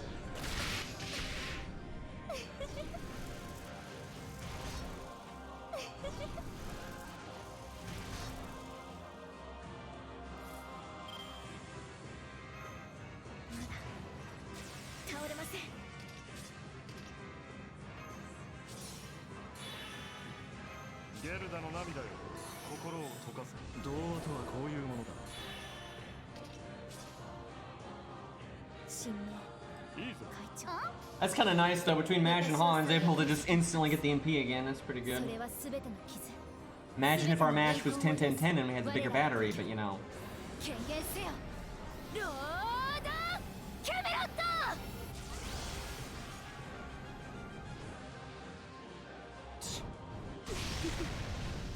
There's no reason to use invulnerability on Mash. Why would I? Like, I don't give a fuck if Mash lives. Like, all I care about is getting the traps in P. Like, we have an entire back row. Like, I don't care at all.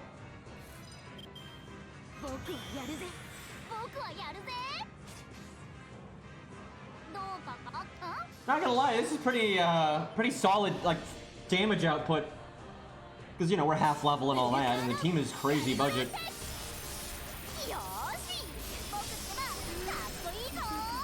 Yeah, that NP seal's real useful right now.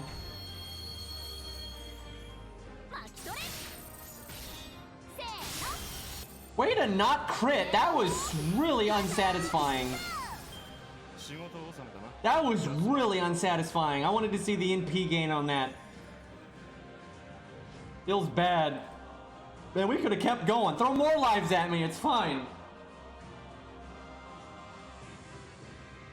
Okay, now it's the real fight, and now remind me to make sure I cancel the app.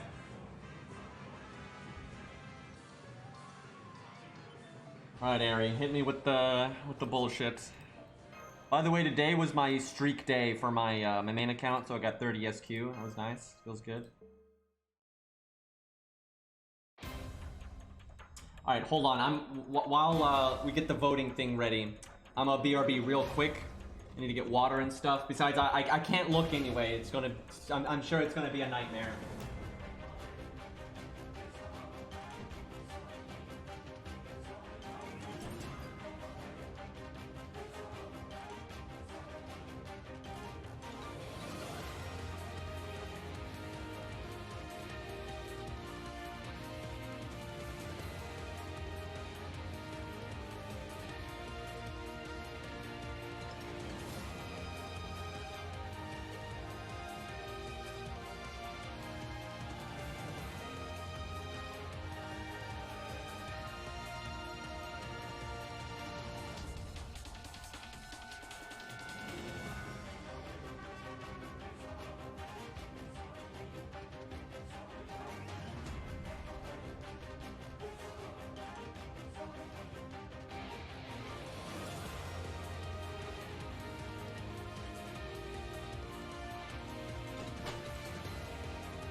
Okay, I'm back.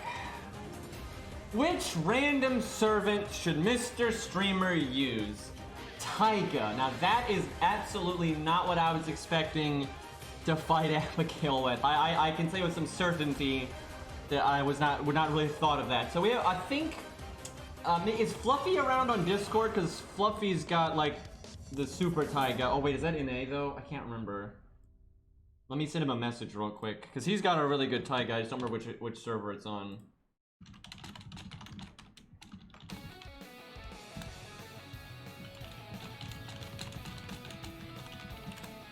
Well, I sent him a message, but he might be offline. He's on NA. Fuck. Okay.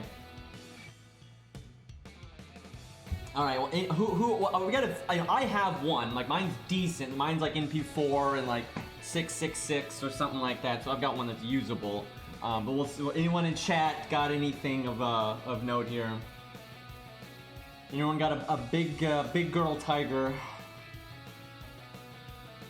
So I realized I was thinking about this because of using that really strong trap there, which was all though nerfed by the stage. But it's pretty cool that if you really put in the effort, you can make basically any servant you want to be like your champ, right? If you really get the command codes, the CE, 2K foe, you really put in the effort, you can make almost anyone like the guy. With a few notable exceptions, and pretty much anybody can be your like go-to DPS or which is kind of nice.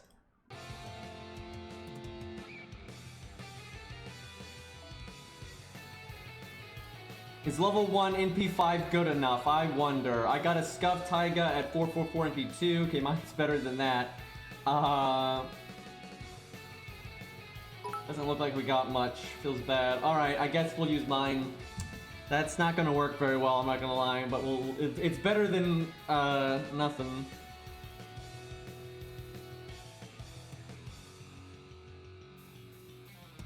I'm literally replacing Canis on my support list with a level 70 Taiga. Makes sense.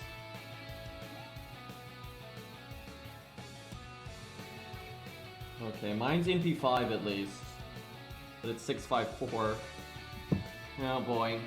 Ain't ever getting those cooldowns back.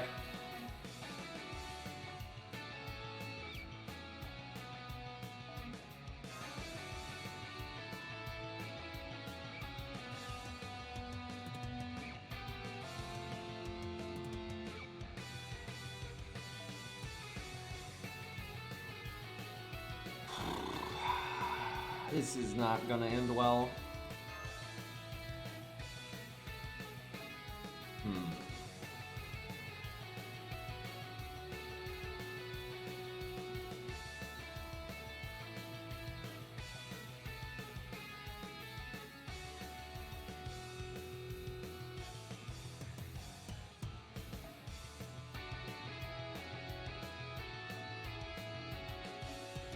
I literally do not have a good damage dealer for this.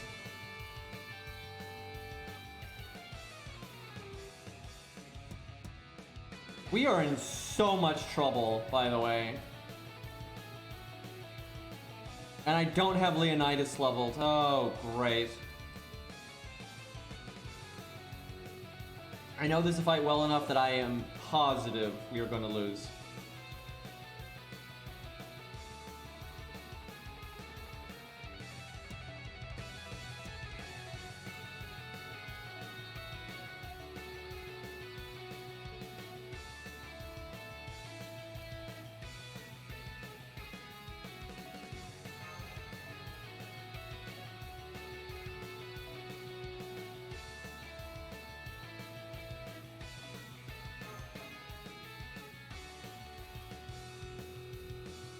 Only she was giant.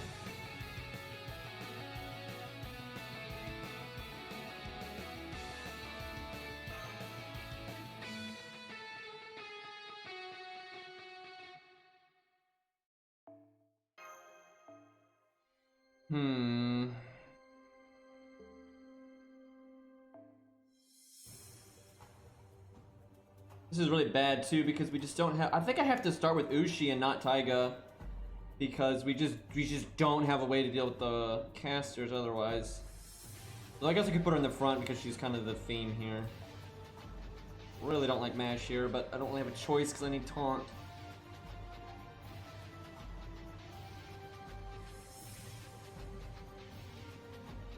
By the way, you can survive Abigail's NP with this thing. Can't remove CE effects.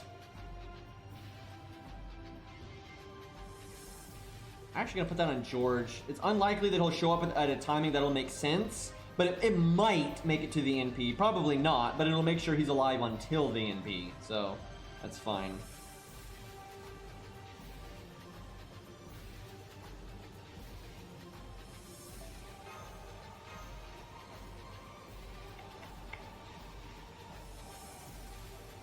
Alright.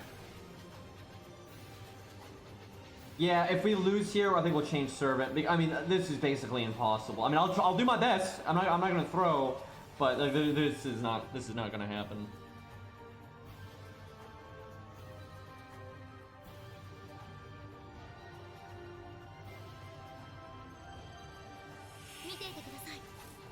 Yeah, I don't think George is an accident, but I think Leonidas is definitely an accident. I think George is a bit of an accident, but they wanted him to be a tank, I mean, kind of clearly.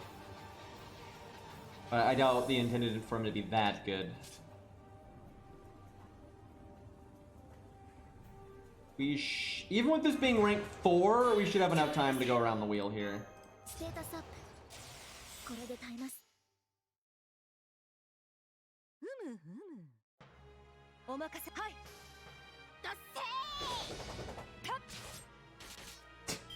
Her voice acting, man.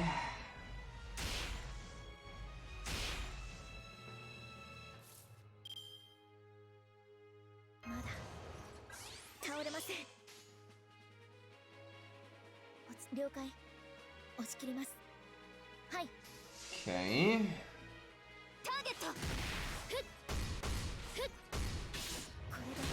I feel like that new Maj voice line should only be in her VR form. It's kind of weird saying that in her regular form. Damn it.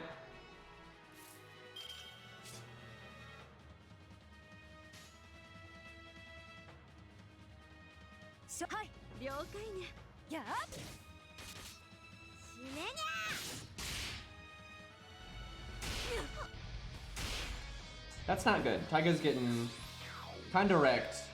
Also, rip crits. Maybe I should have NP'd on Mash. I mean, it's pretty unlucky that they're not attacking Ushi at all. They haven't even hit her. Like, she still has her damage cut. And it's pretty stupid. Like, Ushi would have taken no damage if they had attacked her, and they never actually bothered. So, that was kind of lame.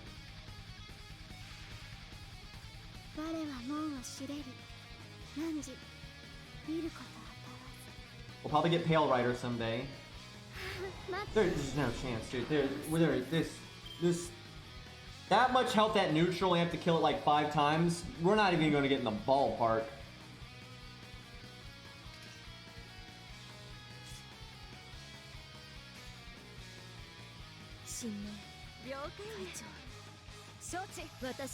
Like, we are going to get destroyed.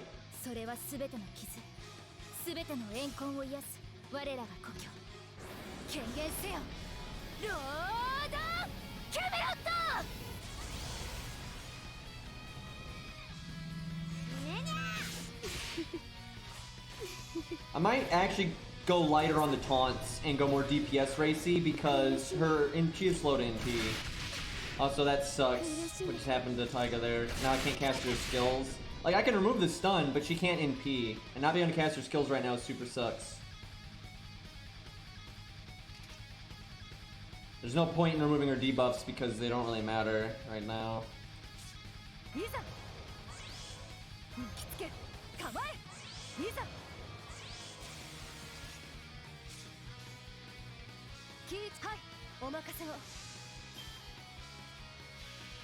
If so much charging down, we're not gonna get much off this.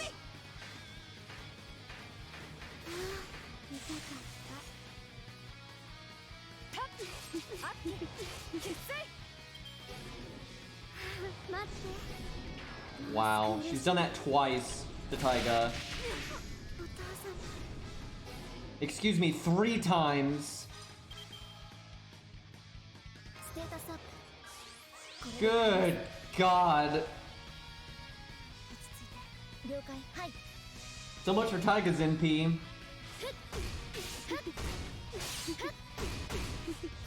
Young genius.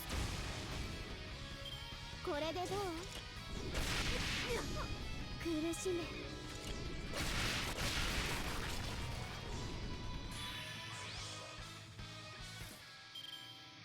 If she quick charges, we could have a problem. It's not. I could Atlas and taunt right now, but I don't think that's worth it. If I have double attack down right now. もはや分かり合えぬ。もはや通じ合えぬ。 Is it worth it to remove that? I guess. Why isn't this a jungle? 11 turn cooldown, by the way.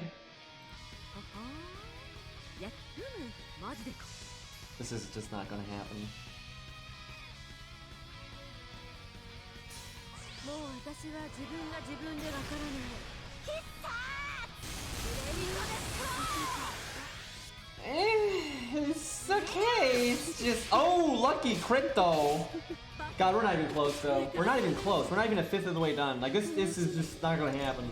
I don't think we can do. I doubt we're gonna be able to do the random thing. This is a real fight, right? Like this is a rather hard boss fight. I don't need to summon something bullshit like Melt, but I'm gonna have to summon something that's useful.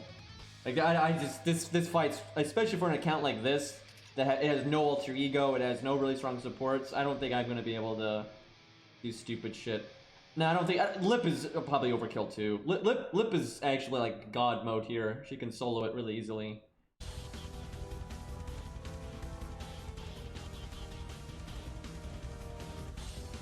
Hmm.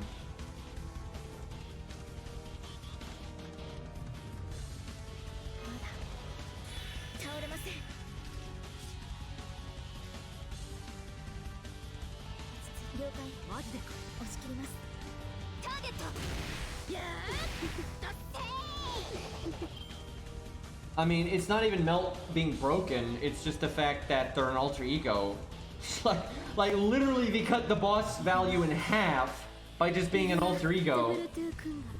That's I really don't think people grasp how good counterclassing is. And I think it's because yeah, that could work, Ari. Pick servants that are like vaguely useful. But I don't think people, like, because people counterclass constantly, they kind of forget just how big of a difference there is between neutral and counterclass. Like, it's not like a tiny difference. It's absolutely massive. Like, things that at least have a snowball chance in hell of working. It doesn't have to be an alter ego, because you got things like Enkidu and all kinds of other nonsense. There's loads of servants that are, like, good for this. And you also got, you know, what is it, Mechalist, right? She's like the one alter ego that's not even remotely OP here. She's good enough to get the job done, but she's so far behind the other alter egos.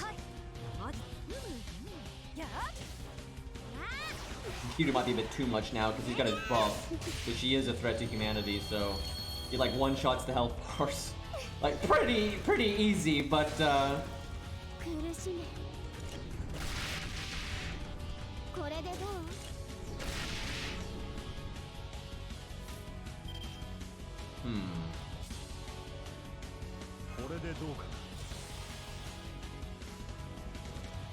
yeah, we've broken one health bar. Like, this isn't even in the running here. Doki is actually decent for here for like if you don't have other good options. He's like a really good bad option, if that makes any sense. Like, there's nothing about him that's like uniquely good here, but because he's such like straight value, it's like good enough.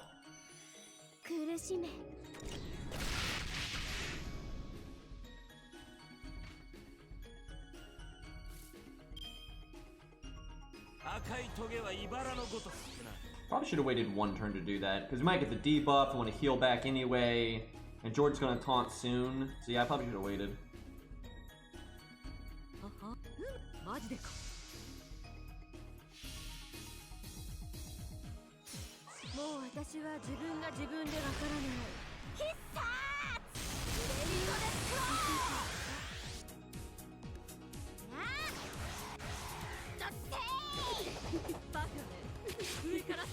Honestly though, thinking about it, we probably could use a lot of units that aren't that applicable here, but they need to be good, right? We're using a level 70 Taiga. Like, why would anyone ever summon a level 70 Taiga as a main DPS against a foreigner, right? Like, we could, like, Trap Face might have even worked just because he was so upgraded. We could probably use a lot of servants. They just need to be, like, vaguely applicable. They don't need to be Enkidu. They don't need to be an alter ego, right? They don't need to have anti-threat to humanity. They don't need to have anti-divinity, right? Because that stuff makes it, you know, kind of easy. I think it needs to be stuff that's, like, just good, but not necessarily a counter pick, right? I trust Ares' judgment. See, yeah, this is what I'm talking about. I could have, you know, if I'd taken damage, could have healed it back with the third skill and stuff. I didn't really need to cast protection arrows that turn.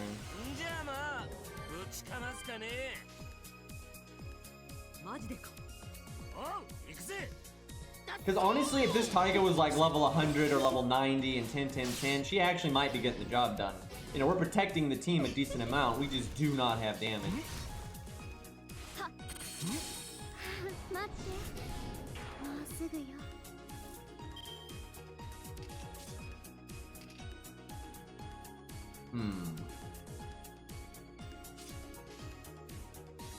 Sucks I can't get that other art card in there. Hole is up. Burb supreme. Oh wow, you've already. Everyone's already convinced. We're gonna lose. I mean, I'm convinced we're gonna lose. Cersei's interesting. Oh, Carmella is actually pretty interesting too.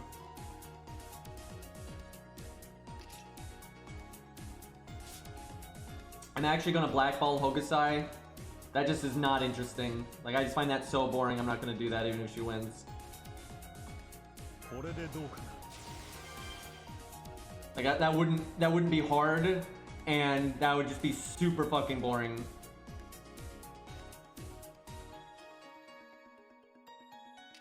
Like, she's AoE, sure, but she still gets counterclass damage, and we're mostly using like taunts and things that protect it and everything. That would just be really dull.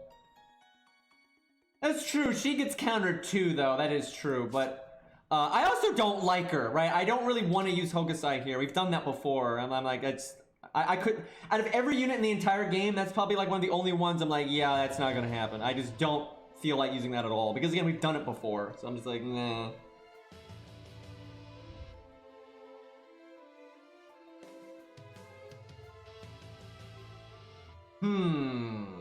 Yeah, I know I use a lot of units I don't like, but it's like she's like this perfect space of, I don't know how to describe this. She's like in this perfect space of, I've already done Abigail versus Hokusai before, and I don't like her, and I find like the gameplay boring. So it's just like, I can't even think of another unit that I would veto, but that's literally like the only one I can think of. And it's like, if I hadn't already used her for this fight before, then I probably wouldn't mind, right? But because I've already done it before, I'm like, that is, yeah, Burb won anyway, which that's way more interesting. Oh, it's not your fault. It's just my own personal preference. Okay, so George about to die. I can use him for an art chain, though. I'm not sure that art chain would actually result in Taiga getting her NP, though. And Ku's gonna get his NP anyway. I mean, if we get lucky, maybe Taiga gets her NP. It doesn't really matter. We're so behind, this isn't gonna happen. I don't think Burb is gonna work, but I'm gonna try my best. The only thing I can see Burb working is if she can turn it into a pig. But I'm not gonna lie, I don't think she can turn the boss into a pig, because I know this game. There is no list because it's a case-by-case basis. There's a lot of enemies where if you fight them normally, you can turn them into a pig. But when they make them as a boss for like a main story or for a challenge quest, sometimes they just are like, nope, you're not going to get to use pig here. So there's really no consistency to it. Yeah, the debuff removal will be nice. That's true. That attack down.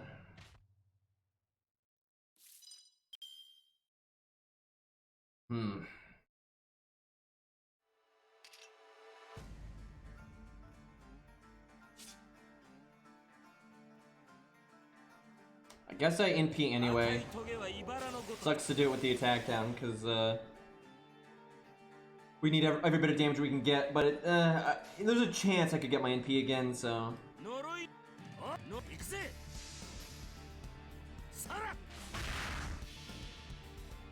It's obvious that they're afraid that the stun would be too strong. Right, they're just afraid you'd be able to NP too often, and you'd just be constantly stunning the boss, and that would trivialize it. And they're not wrong. When you are able to stun consistently, you do trivialize bosses. But Cersei can't NP that reliably. That's the thing. So I think their fear is unwarranted.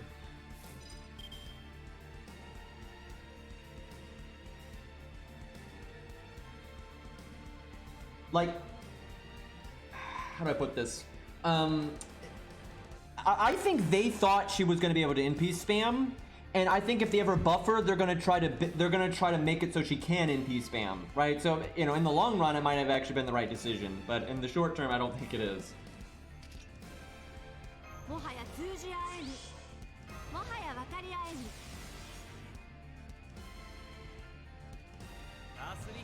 Might as well evade now. I mean, you can't evade the NP, so.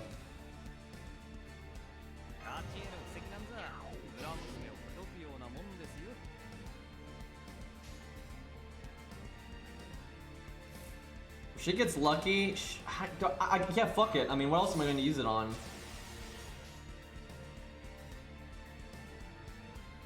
Kind of want Ku to do his art card too, though. I kind of need everything to go well. Nah, I'll do this. Maybe she triple crits or something crazy.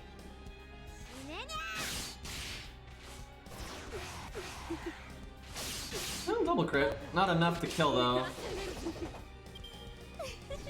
That means I should have done Ku's, because her NP would break one way or the other, and so I might as well got an NP gain on Ku, so slight mistake there.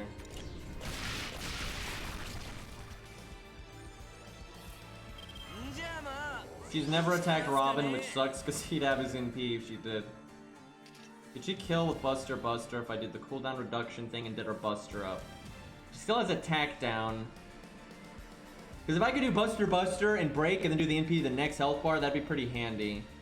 The other option though is to just NP and Buster and get what I get. Yeah, Eri, I think that would be a good idea. That, I think we could use the help.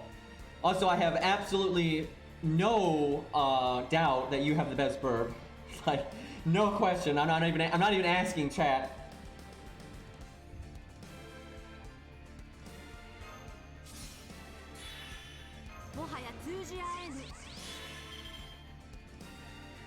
$40-20. If she had a higher crit chance, I think I would do Buster NP. But I'm whiffing a lot of damage here. But I gotta do what I got, so. But she's gonna die any second.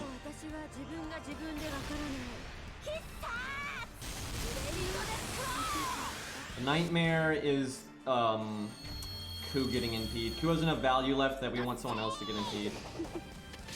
Neither of those crit. That sucks. We actually might have been able to do Buster NP. Please hit Robin. Oh my god. How would she never attack Robin? I don't understand. Like, not once. Not once. He's been out for like, what, 3 or 4 turns? Has not been attacked a single time.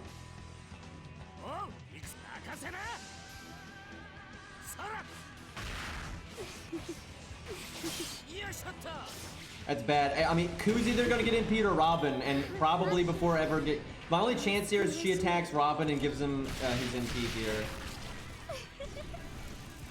Please high hit count. Oh my god, that's like her lowest hit count and it wasn't enough.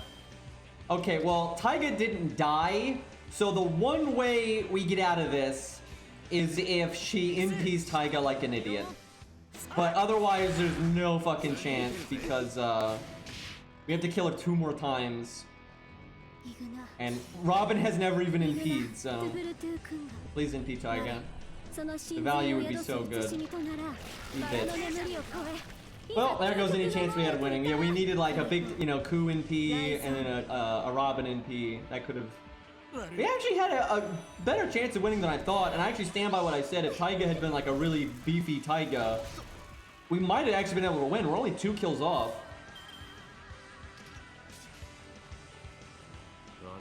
But we're done, so yeah, we needed Ku to NP one more time, and then Ku could have lived until the next NP, right? He had enough survivability left that we could have had a good like 5 turns.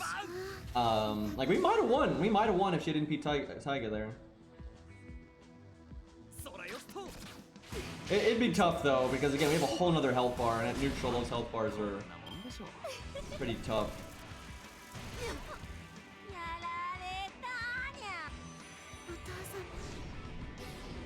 Will you stop spamming that? I think we're dead here. Yeah, 1 turn on this though, feels bad. She'd have to do something awful stupid this turn for us to not die here. We even have defense down.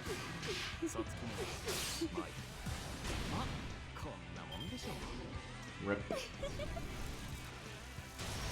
Wow, nice crit, champ. Okay. Well, honestly, that was better than I thought. But it was not good enough. So, Burb has a chance if she can pig the boss. Now, this boss was, wasn't this boss created when they made the Burb? So I feel like if there was ever a boss they were thinking about, it's this one. So there's 2 ways that this can go in my opinion. 1, because Cersei was created and they feared the pig, they're like, yeah, no, you can't pig this one. 2, they're like, oh, we added Cersei and we want people to roll for Cersei, so we should make Cersei really good for this fight. And so maybe she can maybe can pig it. I'm gonna go with that she can't though, because this game is just such an ass, and so often when you fight a major boss, they're just like, nope. Her only chance, the only reason though I'm not like, oh yeah, she absolutely can't, is just the fact that she was added in this story, so they might want her to be good here. How do I set this up? We need to get to the boss quick because we have Black Grail on, right? We need to get there, like get the ball rolling. Is Ushi worth it? We could give her like just all supports like Hans or Qinggong. Qinggong's not too bad because he has taunt and you could throw it out potentially after getting value. That's not bad. He doesn't support her that well though because, well, he supports her okay. The problem is maybe we start with Qinggong and then we get replaced by Mash. And then maybe no George, I'm not sure.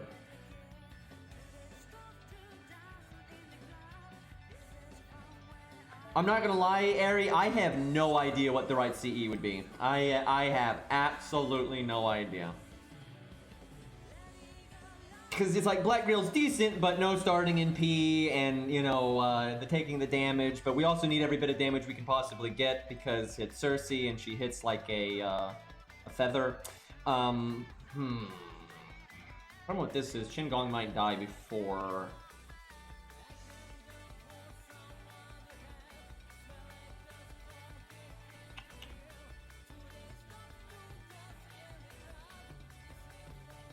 Yeah, I don't.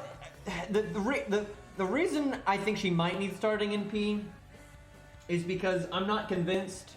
Like, obviously you could do like her battery skill turn 1, but because there's trash, you know, ideally you want that not to happen, right? But then if I don't use it, I'm not sure she'll get her NP the normal way. Although I could bring a team. You know what? I think we bring Hans then.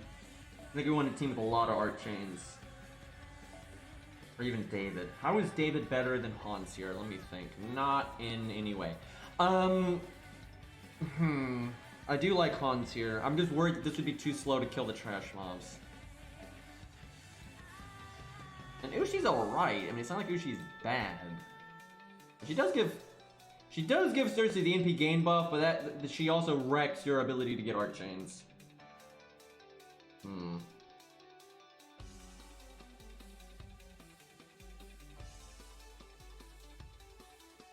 Oh, hold on real quick, because I absolutely know this is worth it, because we've used Hans all the time, and we're going to use Hans all the time moving forward. Oh yeah, Matahari, that's the choice.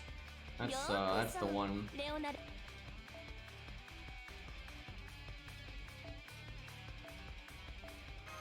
Like there's no regretting that. Like that is such a good investment.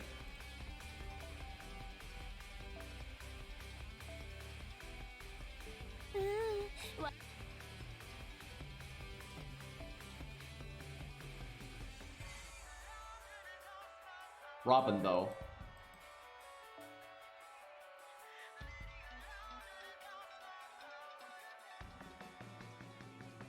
I mean, this is going really all in on the Cersei front.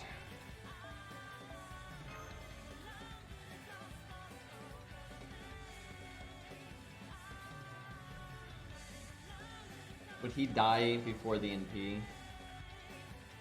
Does he give her enough damage? No, he's not worth it. He's not worth it.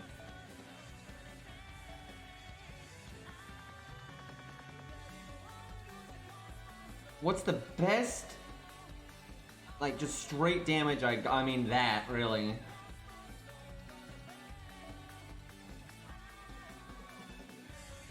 Basically having to weigh the best neutral DPS I got versus bringing a support for Cersei.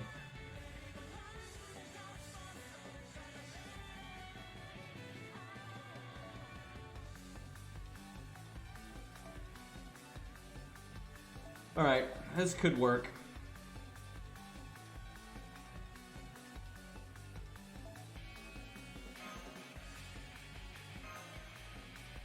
Send help. I'm so worried about the trash mobs.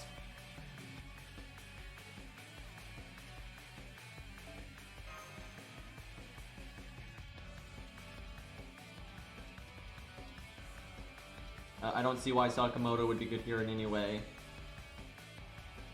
He's still neutral, he's AoE, he does not have any niches here, like there's nothing about that that would be particularly good. I like how we have an art chain, it's just not the right one.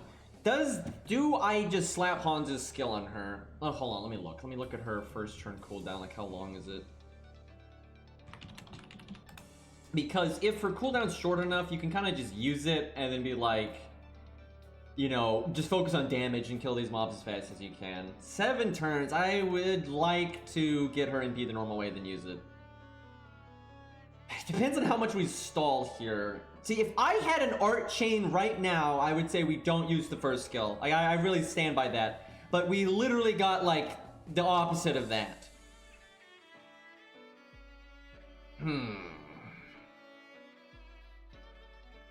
Mash has 1 art card left, Hans has 1 art card left, and she has 3 art cards left.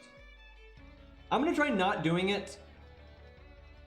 I think we use Hans's 3rd skill though, because it's a shorter cooldown.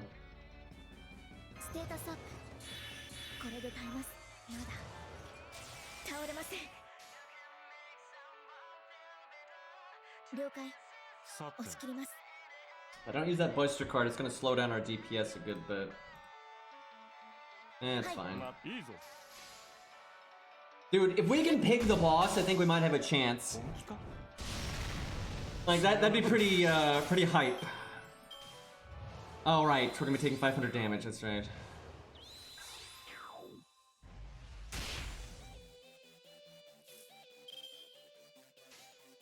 Okay, she still has 2 art cards left, and Hans has 1, so we're guaranteed to have an art chain. And we could use Mash's NP if we need to. So we're at least gonna get an art chain. I can get it. You know what? I'm gonna take an art chain right now. Every time I hear that line of hers, it reminds me of something something else that voice actress has done, and I have no idea what it is, and it has been driving me crazy for like years now. So.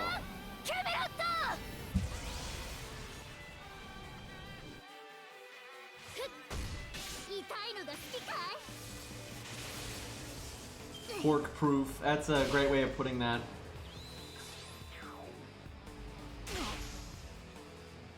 Oh yeah, he is ST. I don't know why I think he's AoE all the time. I think that all the time, but I know he is single target. That doesn't help him at all though. That doesn't help at all. Like, dealing with the trash is not so important that you would care about that. There's way other units you can bring that are gonna help the team so much more. Like, I'm not trying to hate on the guy here, but he's just not good here at all. Like, not at all. Right, he doesn't have debuff clear, he doesn't really have that good of damage. Right, like, there's just so many better units to go with.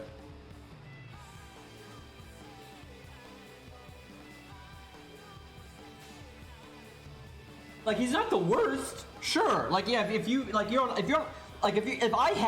this account, right, this account's a piece of shit, right? It has hardly anything, right? And if it just randomly had like a beefy Sakamoto on it, then yeah, I'm probably gonna bring that. But there's all kinds of other things that would, you know, that could be equally upgraded and would be better.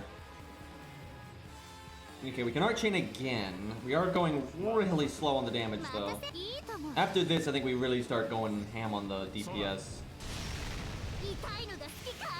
I think I should have been using Buster cards more, to be honest. Okay, we're going way overboard. Yeah, I'm going way overboard on NP gain here. Like, we're at 155. It's like, okay, I think you got it.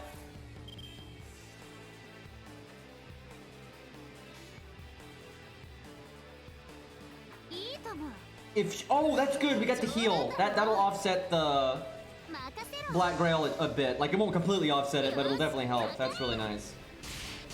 Send in the pork. I was really hoping for like a bullshit crit. If I could have just killed that, that'd have been great. Oh, never mind that extra attack damage. Okay, here we go. That went well. That went well. Actually, I really do like the crit down here. Not getting randomly crit is always good. Alright.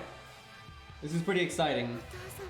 Like, this is gonna be hard, but we actually have a chance, so I just gotta play good. We just removed the debuff. Yeah, fuck it. I think we just... This, I gotta say... That feels pretty good. I'm not gonna lie. That feels pretty good right there.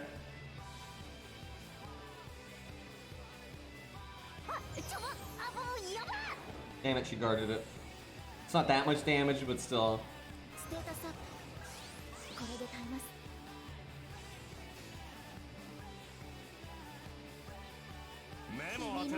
Alright, moment of truth.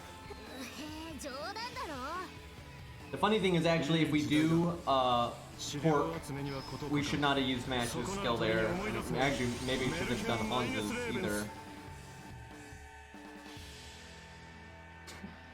Oh, these emotes. Come on! This is literally your story. Mother of God! Why do they do this? Story that the editor in, by the way. That sound effect from the Black Grail was really perfect. Well, that sucks. Why do they have to be like this? The good news is, although in comparison to basically everyone else at level 100 and NP5 and all that stuff, her damage comes up, you know, very short. But because because Eri has put so much effort into her Cersei, her damage is still decent, right? Like, it's still pretty solid just because she's so upgraded. This is a very beefy burb.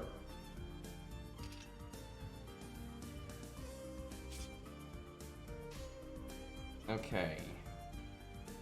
Let's see.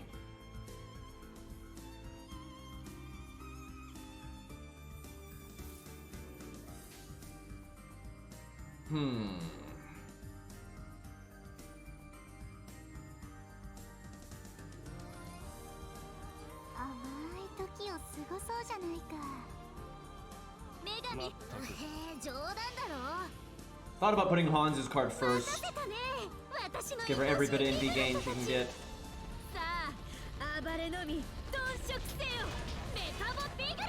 Okay, Black Grail was definitely the right call because we were able to get our NP, not use our first skill, then use our first skill, then NP again, right?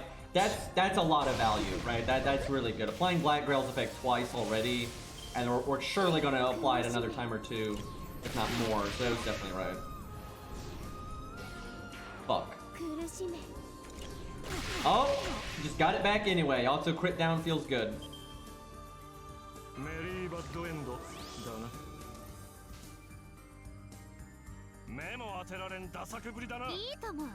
Skipping out on a lot of art chains for a mash, but overall we gotta do damage.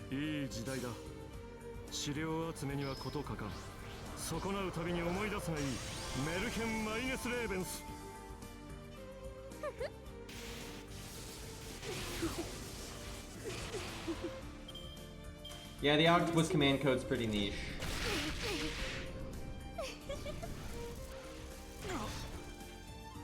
I'm liking this crit down though. Saving our butts actually. I'm always saying, like in my tier list video, I just said over and over again how good crit down was for challenge quests and stuff. And a lot of people are like, really? And it's, yes, really. Like Hans would probably be dead right now if we didn't have it, right? And there's a lot of, you know, Abigail's a tough boss, but my god, are there other bosses that it's even worse if they crit? Like Bull of Heaven, if it crits, it AoEs, right? You really don't want that.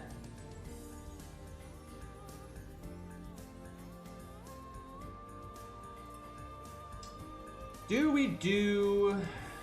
If I use Atlas on her, I'm gonna do it after her second skill comes back, so I'll wait for now.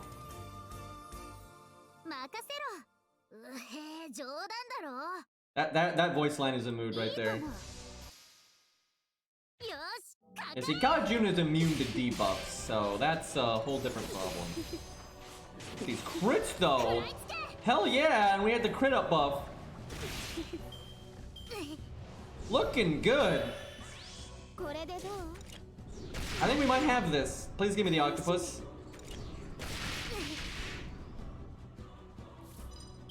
Shit. Oh yeah, it is definitely right to save Atlas though in case Mash doesn't have her thing in time if like the boss quick charges a lot. The music definitely knows. We don't got this in spades, but I think we might have this.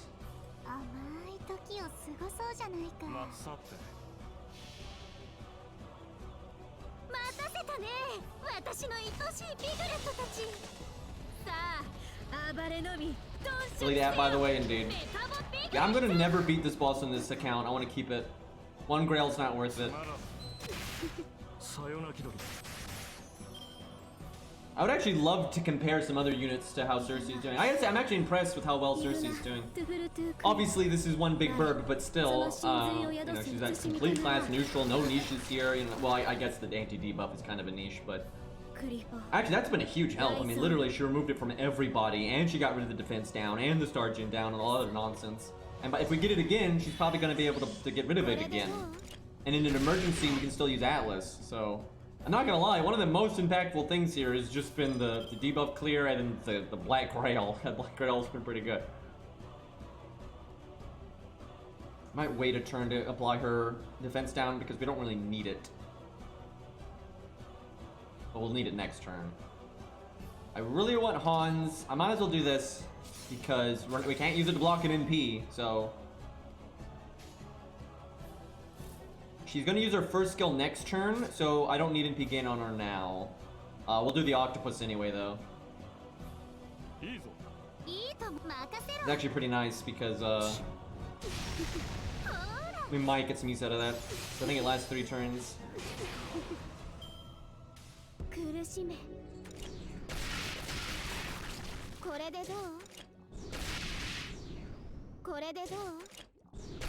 Wait though, do I even want to use her first skill right now? Because she's at 30k health.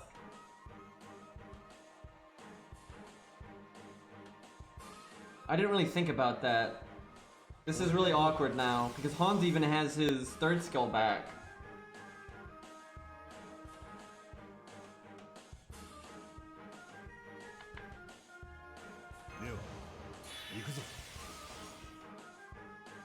Okay, so there's no reason to use Hans' NP right now because we have taunt. Hans can't die. We got taunt, like we're good. I'm gonna wait and try to use it for an art chain. I may be being too greedy right now.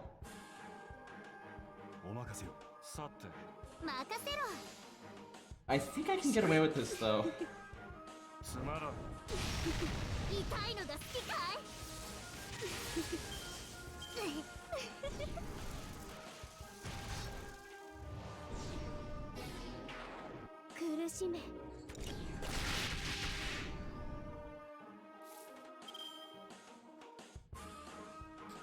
Okay. There's our art chain. The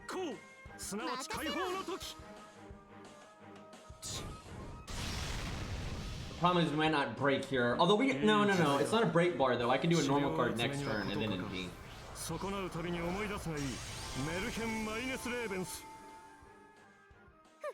Wait, what are you talking about?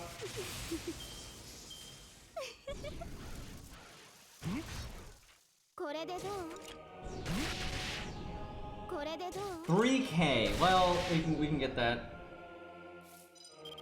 Jane Bond. I don't even want to know. Okay. I might have to use Atlas on George because she hasn't quick charged like at all. That's okay.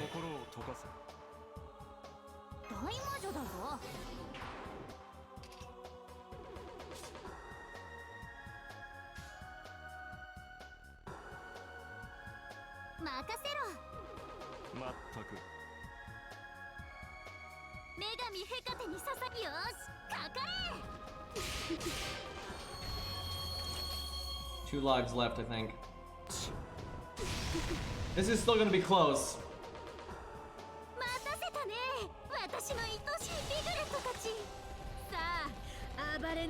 Wait, are they seriously gender bending James Bond? That doesn't make any sense. Why don't they just make it a different person that's a woman? Like, why? There's lots of secret agents in that like universe. I don't understand. Is this real, or am I being, or are we just speculating right now? I will never understand this with like the industry at large, where I don't understand this, right? Where they have to take something that already exists and make it, oh, now they're black, or now they're a female, or now they're this, or now they're that, right? And sometimes I don't mind. Truly, sometimes it's fine, because I think there's a lot of characters out there that it doesn't really matter. Like their characterization's kind of vague to begin with, and it doesn't really matter like what their race is. It's like irrelevant. Like who cares? Right? Although gender is probably a bigger deal than that. Like race doesn't matter too much, I would say. And I truly do not mind if they change a character's race. If it just, as long as they're not doing it just for the sake of it, doesn't really bother me. With a few exceptions, there are a few characters out there where like, you know, being a specific race is relevant to the character or whatever, right? But what I don't understand is if you want to make like a female character that's also a secret agent and a badass and all that, that's fine. Nothing wrong with that. But why don't you just make a new character, right? If you want to make a superhero, why take a superhero that already exists and then suddenly make them a different, you know, gender or whatever, instead of just making a new superhero, right? Like, it's nice to have new things anyway. I will never understand this. This is not like an SJW thing or like an anti-SJW thing. I don't, that's not the issue at all. I don't care, right? There's nothing wrong with having more female characters or more black characters or more Hispanic characters. That's fine. I don't give a shit. Right, that's totally fine, but I just don't understand the point. Why wouldn't you want to make a handcrafted character that's actually about the thing you're making instead of taking an already pre-established thing and then just randomly changing it? Like, what? I literally don't understand. Like, the one reason I can think why they do it is because of brand recognition, right? Where if you make a new superhero, it might not really get traction, right? Where if like, oh, we're making you know, X superhero, but now they're this or that, right? That gets more traction, I guess. Like they want like the title recognition. That I don't even think it's like a social justice thing, right? Because again, if you want to just have more female characters, I don't think that's even a problem. I don't think that's social justice. I think it's fine. I think it's totally good if the industry has more variety and it's the type of characters out there. I don't think there's anything wrong with that. And if I'm missing something, like I want to know. Like I'm not gonna put words in anyone's mouth. I just legitimately don't see the point.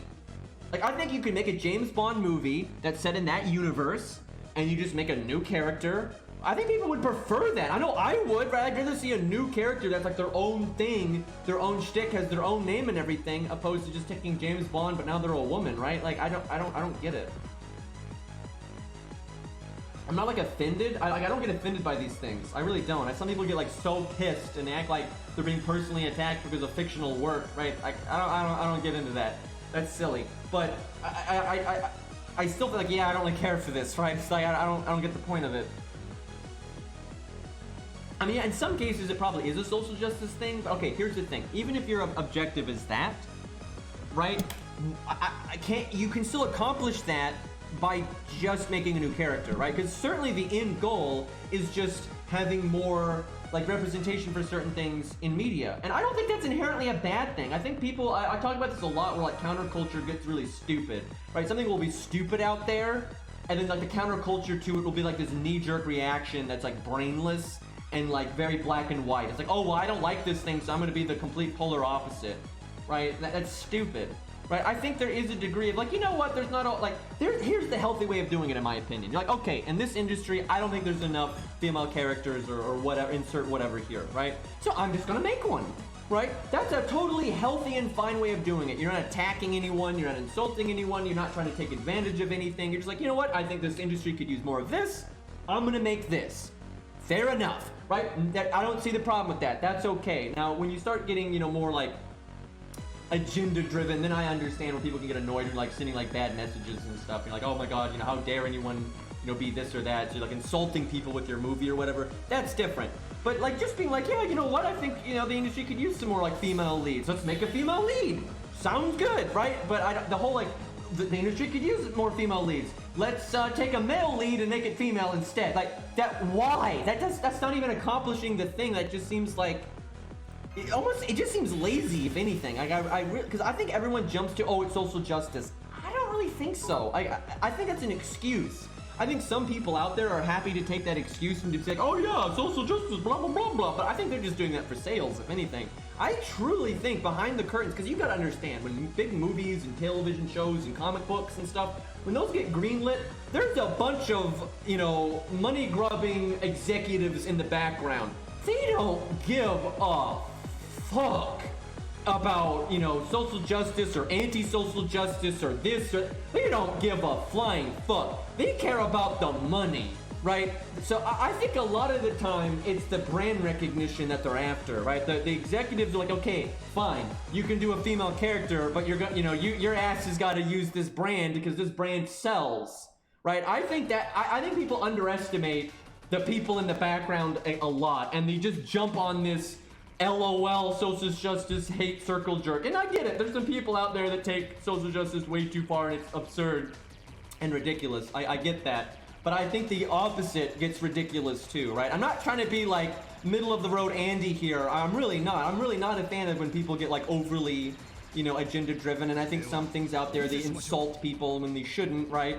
I get that, but on the flip side, it's just like, you know, it's like the whole Reddit mindset that I talk about, where it's like, people lose the nuance, right? Like, people lose the nuance. Yes, you might have some, like, agenda-driven jackass out there that's, you know, being unreasonable and ridiculous and trying to, like, slap social justice on everything, but that doesn't mean that there isn't room for, like, yeah, maybe we could make a few more, you know, black characters or Hispanic characters or female characters, and we could do it in a way that is like reasonable and like, see, you know, that's like the nuanced approach. Like, yeah, maybe there is, you know, like some stuff we could do here, right? That's like the fair way of looking at it. Not the black and white way of looking at it is where you got to make everything social justice, and the knee jerk, right? The complete opposite of that is, you know, LOL, all social justice in every way is bad. See, it's dumb.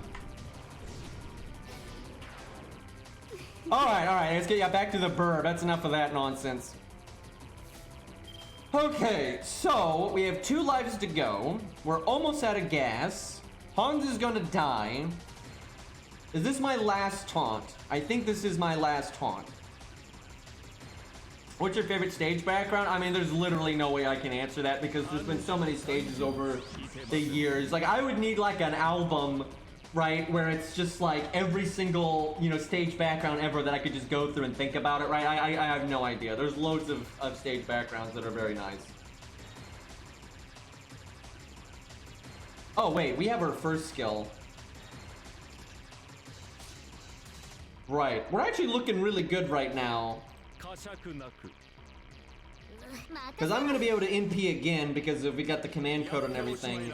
And then I'm going to be able to NP. Can you imagine how disgusting this would be if we could do the piggy?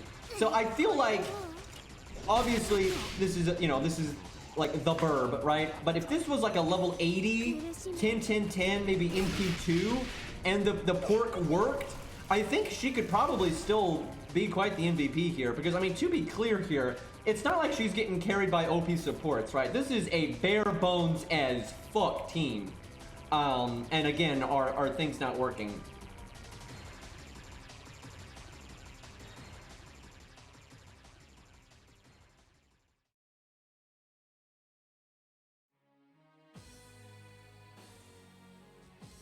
So I don't want to talk about this much more because, you know, people are very, you know, these topics people have an emotional investment in, and so it gets kind of, you know, silly, right? And this isn't the place for it, right? It's like, you know, I get, you know, people have opinions, and that's great. I'm not, literally, you can have any opinion about this stuff, and you're not gonna insult me, but you're gonna insult other people. And I'd rather this not be the place for that, right? Because, you know, truly people are happy to have, you know, whatever opinion they have. And, you know, I've always been an opinionated guy, and my stream has always had, you know, where I talk about, like, my own personal feelings on things. But, you know, this just isn't the time for it, right? But, you know. Alright, hold on. Let's see. So, as long as Shin-Gong doesn't die, we're kind of, like, good to go. Like, I don't see a way for us to fuck this up. Because we're going to use her first skill, there's actually no point in doing her art card. Might as well do the Buster Chain.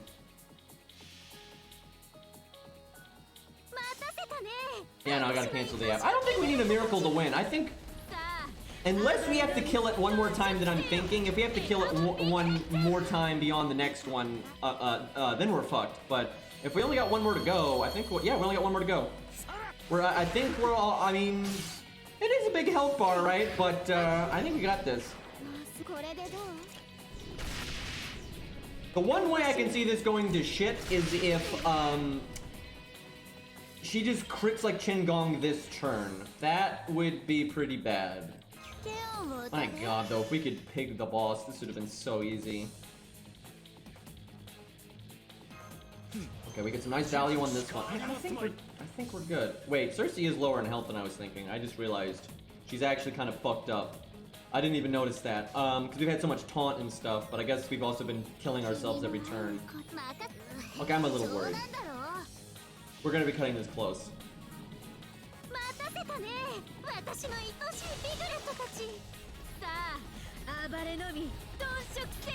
Surely though, I would love a world where people could express their opinions and people didn't lose their minds.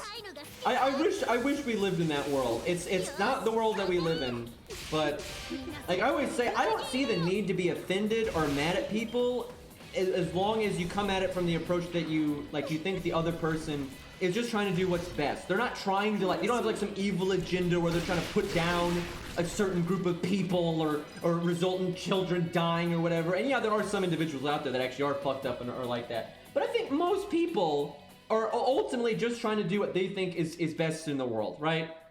They don't have an opinion that you dislike because they're trying to say fuck you. They have an opinion that you don't like because they think it's better, right? And that's fine. So, you know, I can get heated about stuff, but I can't think of any time where I've actually, like, I've hated someone or something like that because they've had a very different opinion from me. I can think of some people where they have opinions that I really disagree with, right? But I know they don't hold that, they're not holding that opinion because they think, like, you know, like they have that opinion because they think it's what's best for everybody and it's like fairest and what, like, you know, so if that's their mindset, there's nothing to be like personally angry at them about, right? And so it's like, I don't know why it's so hard for people to like just, you know, share their goddamn opinions without anybody losing their mind. But unfortunately, you know, this is the world we live in.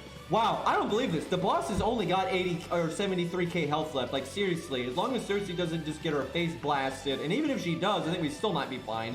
We still have Shin-Gong's taunt, and Ku's NP can still do a lot of damage. We still have 2 debuff clears. Like, it's not looking so bad here. I actually think we might want to focus on Ku's NP, because I think Ku's NP will win. And Ku is so much more likely to live, right? Like, Ku's, like, in really good shape here. I think we'll do a half measure. We'll you know, put Ku's in the middle, but we'll put Burb last, because, you know, Burb wins on her next NP if she gets it.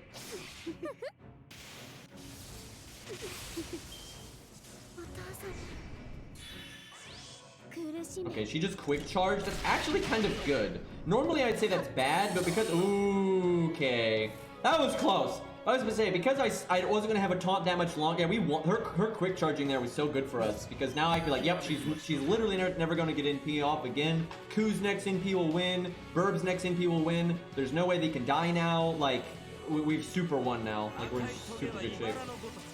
Like, literally no matter what RNG happens, we've won. Now, even if we got a really bad debuff, we have 2 debuff clears. Like we have absolutely won. The only way I could lose is if I click Shin-Gong's NP right now. Like literally, that's the only way I could lose is if I did that. Like if you really try, you can find a way. But yeah, we've got it. Do it, coward Rex. No. Actually, we'd still be fine because Ku has guts, so it still would have been fine. Honestly, I gotta say, I'm impressed. I don't think anybody can say this was like an RNG run, because I don't really think anything particularly lucky happened. Nothing particularly unlucky happened, but we were pretty prepared for the bad luck because we had crit downs that removed the boss's chance to crit. So, I mean, seriously, we had so much crit down here. Our NP game was pretty solid because of the setup, and a lot was just cooldown based. And like right here, we have overkill value. Burp could have died there, but it wouldn't have mattered because Ku would have won. Like literally, Ku would have won, so it wouldn't have mattered. And Ku could not die there because he had guts and protector from arrows, and then protector from arrows is coming back. The boss can't NP for ages. Even if Ku got stunned, we still have the debuff. Like we have a lot of extra value here because our NP is going to do like 110k or something. Actually, maybe more because we have double defense down, and then Ku's NP would do because he's got the attack up. Maybe 60, 70k. Because of the defense downs, and he applied another defense down. Like, we won hard. Yeah, we'll just close the thing here because we did it. But I think that was pretty impressive. And you might say, oh, it's because she's level 100 MP5, blah, blah, blah, blah. But yeah, but she's also class neutral, and, Burp has a lot of problems and stuff. So I gotta say, that was not half bad. And again, with such overkill value, we could have done it with, slightly less. Feels good, man.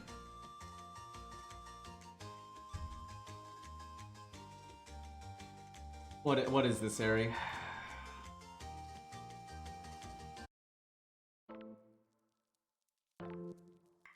Why is Cersei on a thumbnail for a song? Oh my god. So is this like all Cersei sound effects? But it's a song?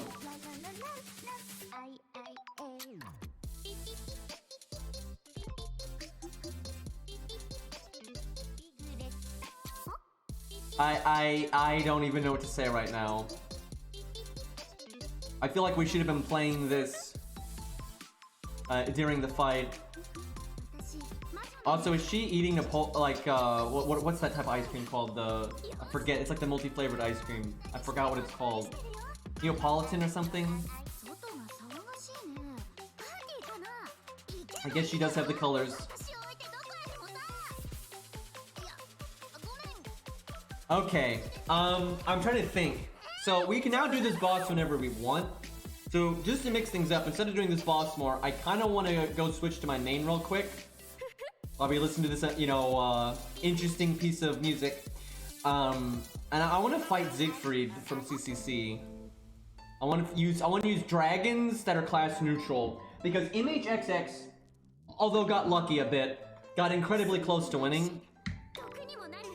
And I want to see how other... I think that was really impressive, but the way to really see is how do other dragon units that are really upgraded do there.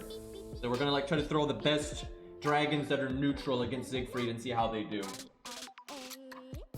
So you might say, wait, didn't MHXX get unlucky because she got this fucking song?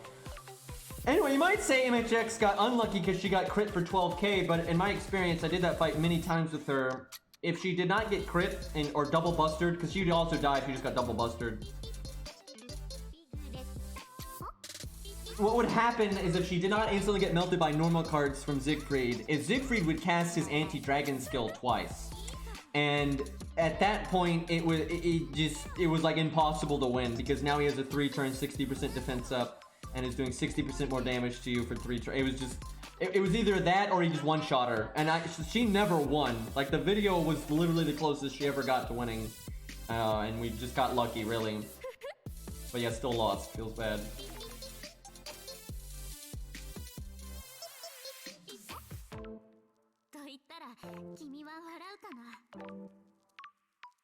Well, you can survive the NP because you have invulnerability and evade.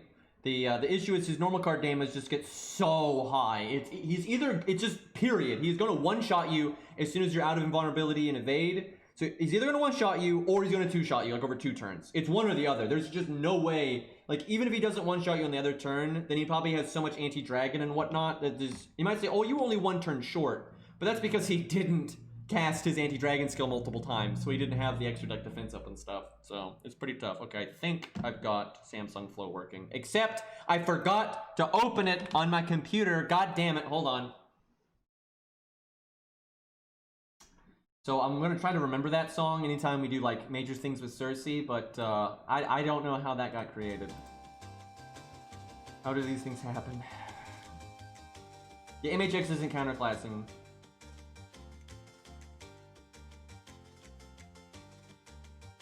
But regular MHX would actually probably do worse than MHXX. I have no idea why you would presume she would win, because yes, she has the anti-saber thing, but so does MHXX, and MHXX still lost, and MHXX is better than MHX there in my opinion.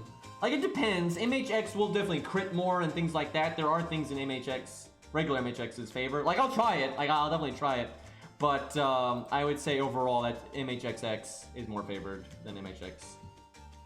The double X is better than the regular X. Hold on, I just realized I have freaking Mobazin running, which that's, like, I don't need my recording app going while I've got my stream thing going, so that's just gonna, like, bog my phone down. Let me eat that.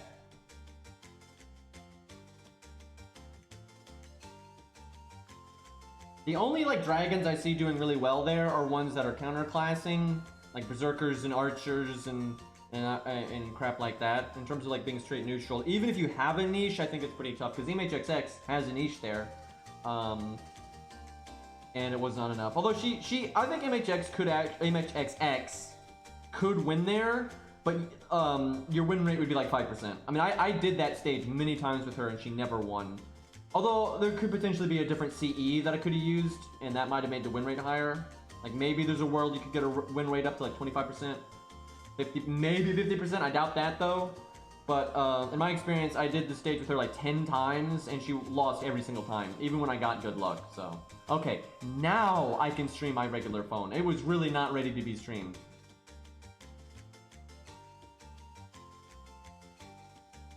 Freaking love this song though.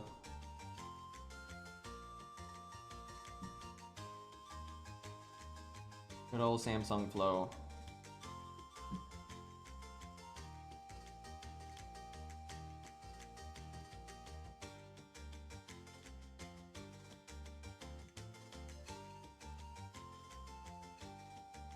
There we go. I did it, chat. We're streaming the main account. I don't believe it. Okay, that took a minute. Normally I use my brain and I like put I get a few things done before the stream in case I want to use, because you know normally I stream on my phone, but here lately I've been playing the ult account, right? So it hasn't really been happening. Yeah, I didn't even have my my phone ready to go at all there. Oh wait, now my volume is messed up. All right. I always forget how to get to the main interlude tab.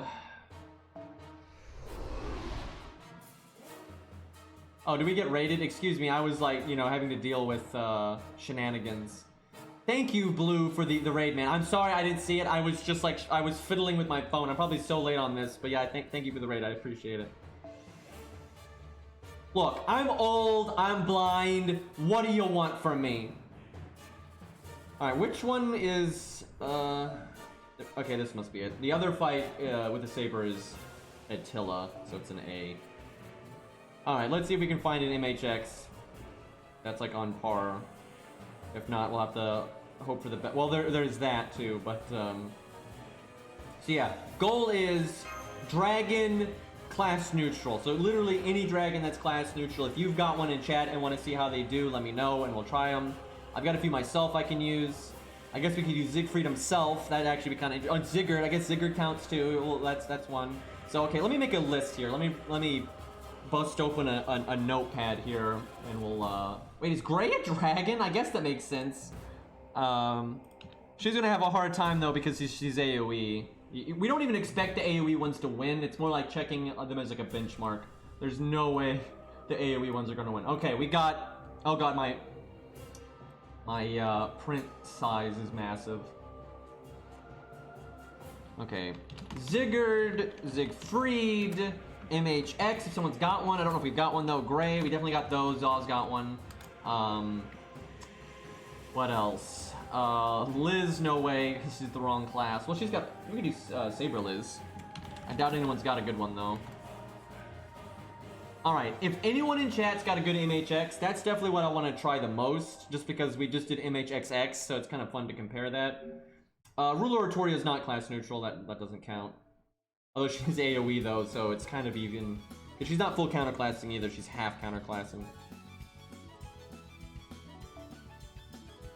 Let's see if we got any MHXs out there. I'm pretty sure someone on my friends list has got one really upgraded.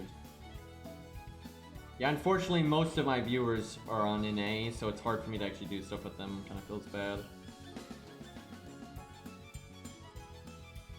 Wow, I think we have no MHX. Shit.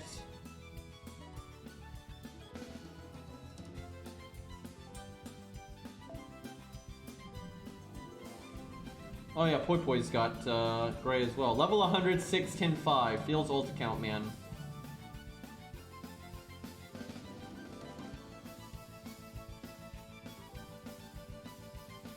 Okay. No MHX. Feels bad.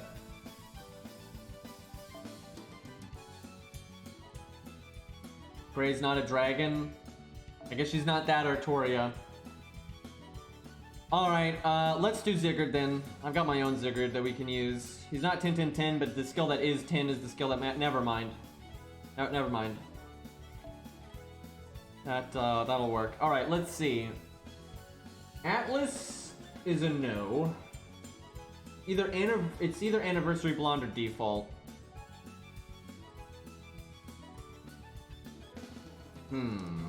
Way more, like the crits, I guess Anniversary Blonde. We're gonna die so fast that it's kind of a kill or be killed, so we need burst damage. If we're gonna win, we also need to reset the app.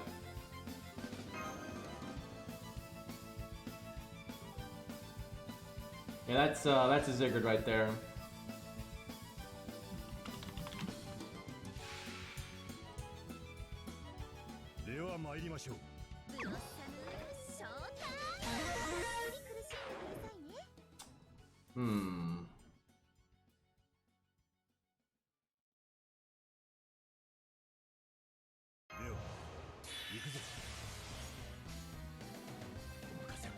Nah, I'll go for the MP game. Oh yeah, Zigguard got buffed. I actually think he has got a shot at this. Not a great one, but give me a good hand. Give me a good hand. It's actually kind of bad because I don't want to put that on cooldown yet. This sucks, but I think we do this because it really is just not worth it to use that card here, like the command code. Like it's good enough that we get our NP, and then I think saving the command code is better than doing this a little bit more damage. MHX is quick. He'd probably want Atlas. She'd probably want Atlas anyway, though, because I think she could kind of benefit from it. Or you bring a command code to remove a debuff.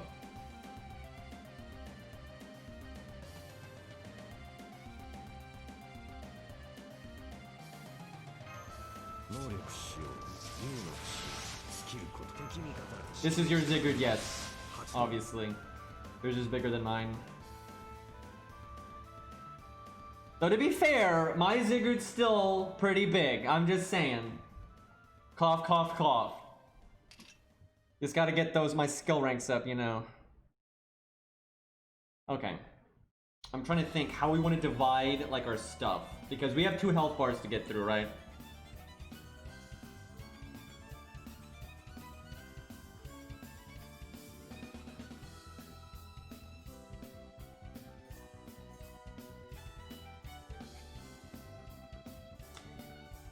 He's got the defense thing. I think we put pretty much every egg in this basket except for the crit one.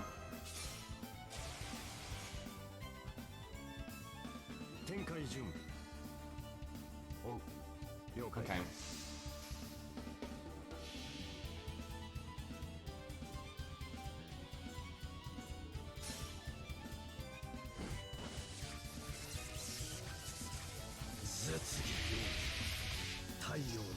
I mean, it's Arjuna, so you know. Sometimes you must send chat in that direction.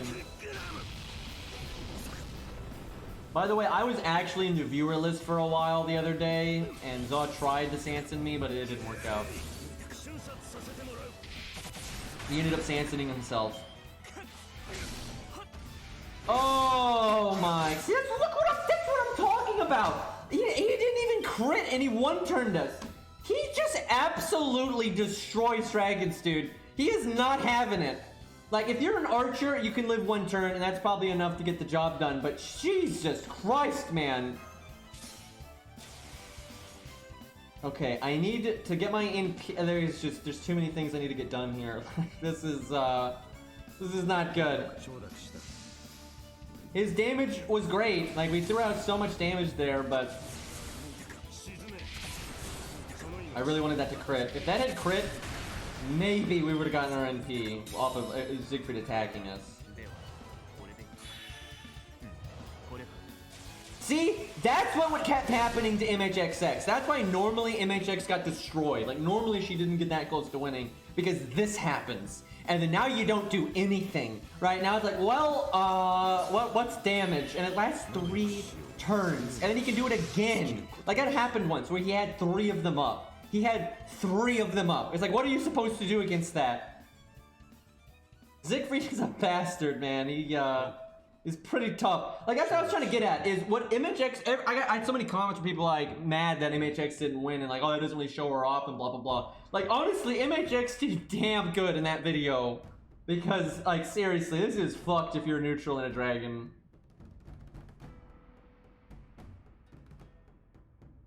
I'm just gonna hope that, like, Siegfried does a quick attack, and it somehow doesn't kill us, and then he, like, double buffs. Oh, wait, no, he's gonna NP. Never mind. We're super dead. And yeah, even with our crit buff there, we did nothing because, you know, he has a 60% defense up.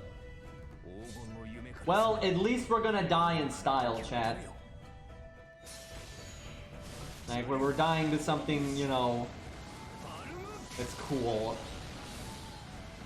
I actually suspect that this Siegfried has done his NP buff. I'm not really sure. It's hard to tell. Because he has done his interlude to get the Buster buff, so I think he might have his upgraded NP as well, I'm not sure though. I guess it depends if it was even out yet when CCC first came out.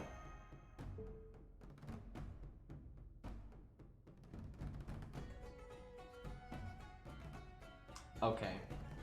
At least he broke the first health bar. I'm telling you, I think a lot of people ain't gonna get that far. Like, seriously, I think a lot of neutral dragons are not gonna get that far. Like, no way.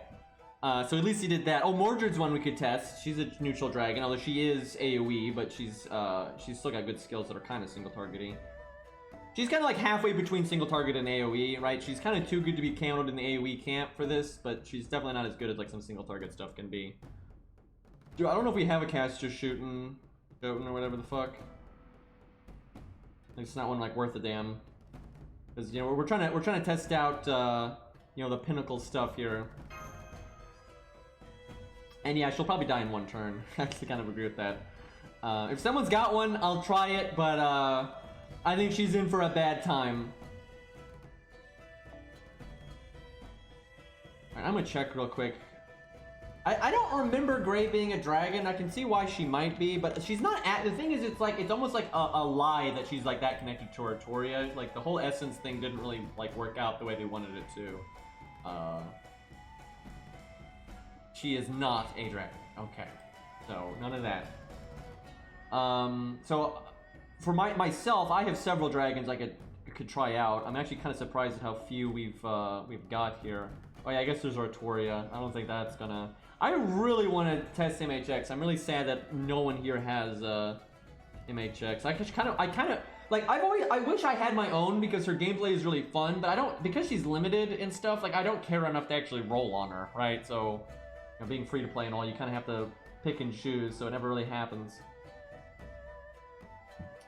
Yeah, we could do Siegfried himself. That's actually kind of fun. All right, we'll do that. That's kind of a fun thing to do. Do Siegfried versus Siegfried. Let me give him command codes. You know, we're using that Zigguard had command codes and stuff. Well, we're trying again. We're trying to do the really tough stuff. So.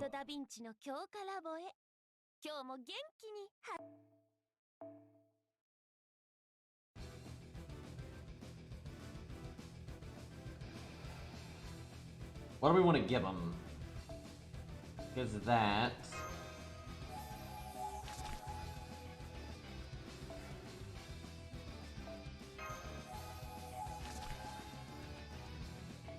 I mean, almost no servants are human. Actually, no servants are human.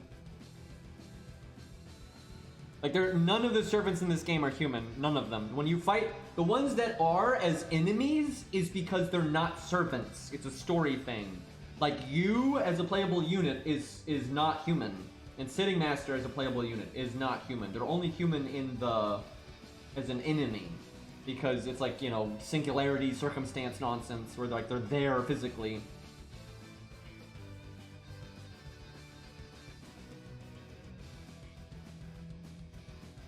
Where is my Siegfried? There it is. Oh right, we got those.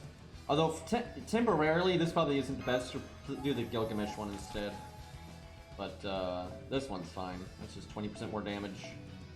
Basically, both of our Buster cards are just doing 20% more damage, crit or not, which is really good. Why does it have to cost 500,000? It hurts, man.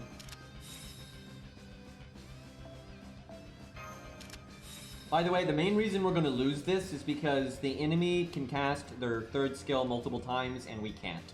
That just benefits them so much more. We can only cast it once. So, like, what are we going to do?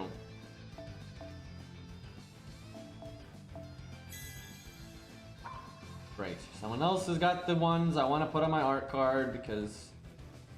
of course they do, and it's not the usual suspects. Why on earth is that on Ku right now? Who is it? Oh, right. We were doing stupid things with our 210-2 Jolter.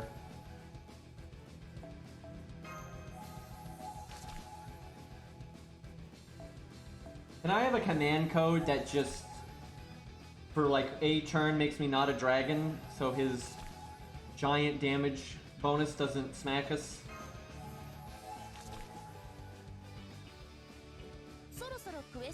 God, this UI is just unbearable. This is the wrong one! Done that a few times. By the way, Ku is literally one of those away from having 3 of his cards maxed.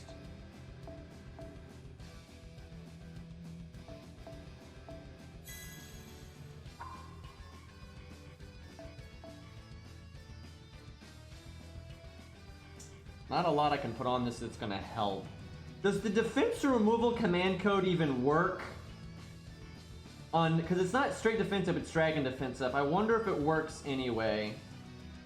I'm gonna try, because that's gonna be really handy. That's like meta as fuck if this works. I mean, it won't save us from just getting one shot, because we can't... He doesn't even have an attack up, right? It's special damage up, so like we're definitely not getting rid of that. Of course, somebody else has the goddamn thing, so now I've got to God! Why is this UI not like the CE UI? It's just unbearable, dude. But the last quality of life update we got was, you know, fucking mailbox animation update, because that's what the game needs. I mean, look at how long this takes. It's unfucking believable.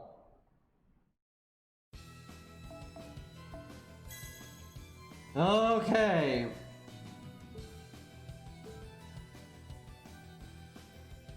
It does not work on damage cut. But it's not a damage cut, it is a defense up versus dragon, so it's kind of unique, so I'm kind of iffy on if it's going to work or not.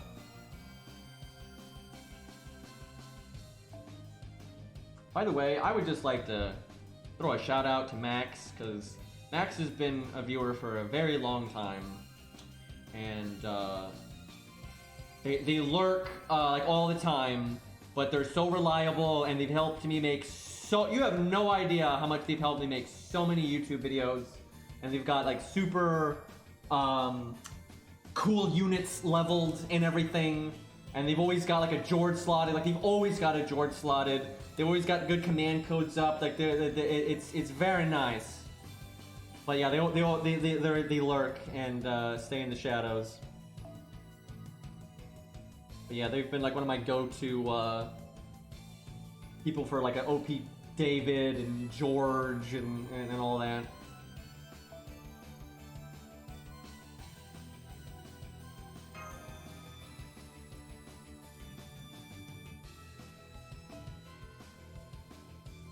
And there's Max there, being sneaky in chat. Feels good. All right. Do I use Atlas? Can I live long enough? So this would allow me to use my damage up skill like almost immediately and get like some random value out of it when my taunts are alive. I don't think it's worth it. We're just not gonna live that long.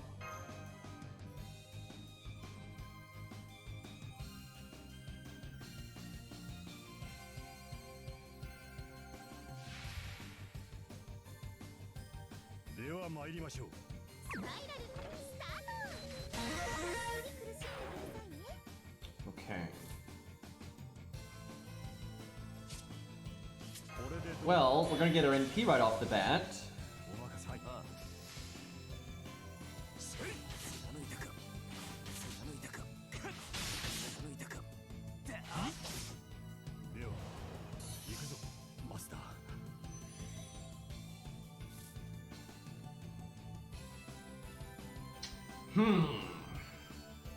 I actually am thinking maybe we should have brought Atlas.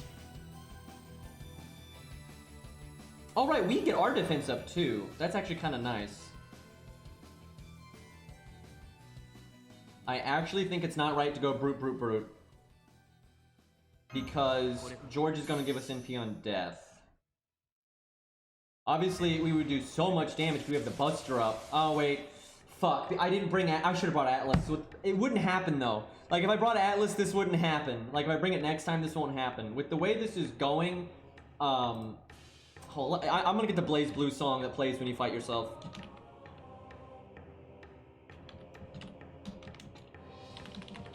This plays whenever you have the same character fighting themselves. I normally do the other one, but we'll mix it up.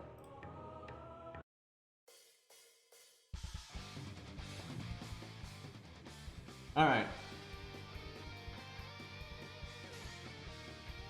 I don't know though, we can get so much NP gain. We have double NP gain up, we'll have the... I should have brought Atlas with this way this is going, because I'm going to waste so much Buster up.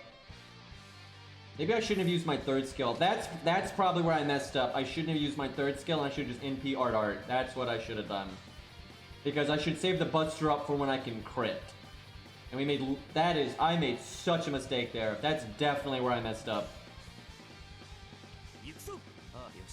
Because this wasn't a crit turn anyway, and you want your Buster up on the crit turn, and the Buster up's only one turn, so I done goofed.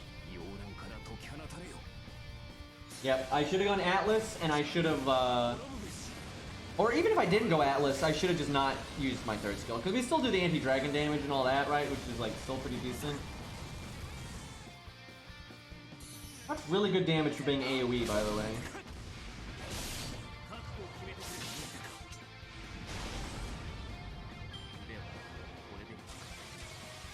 Basically, there was no way I could play that turn that was going to be smooth.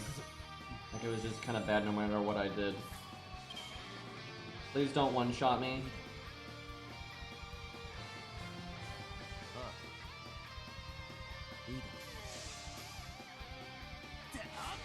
It works! I don't believe it! I should have given that to MHX. That would have helped her so much. Or MHXX, excuse me. I should have asked Lost to slap that on her.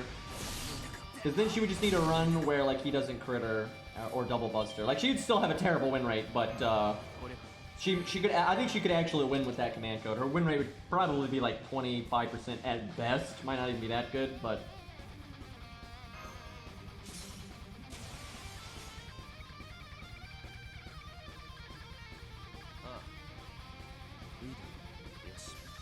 Feels bad though. We could have done Atlas here the way this went. I could have done it. I'd have it back and have my Buster up again. I could do. Oh my god! I could have done double Buster up and potentially a crit turn.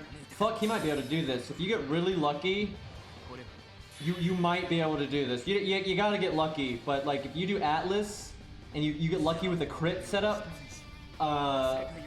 might be possible. Like, oh my god, the win rate here would be like, I don't know, like 15% or some crap. I mean, that's really impressive with Siegfried being AoE and everything, and net neutral, and also a dragon. And if I can find a way to get his win rate like somewhat up, I'll make a video for it for sure.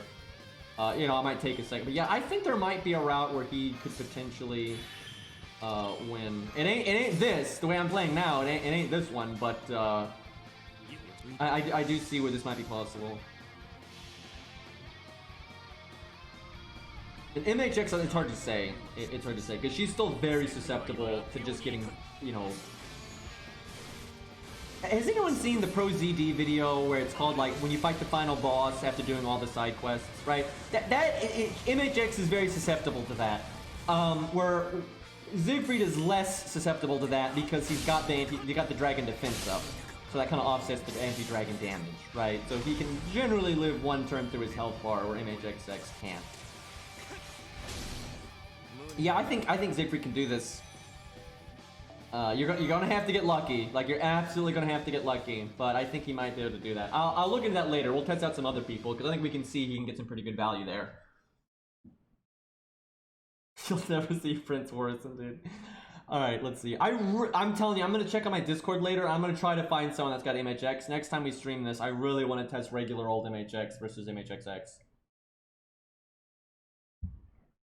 All right, I want to test. Let's test Mordred, because she has no niches here whatsoever, and she is a dragon, but she's just good.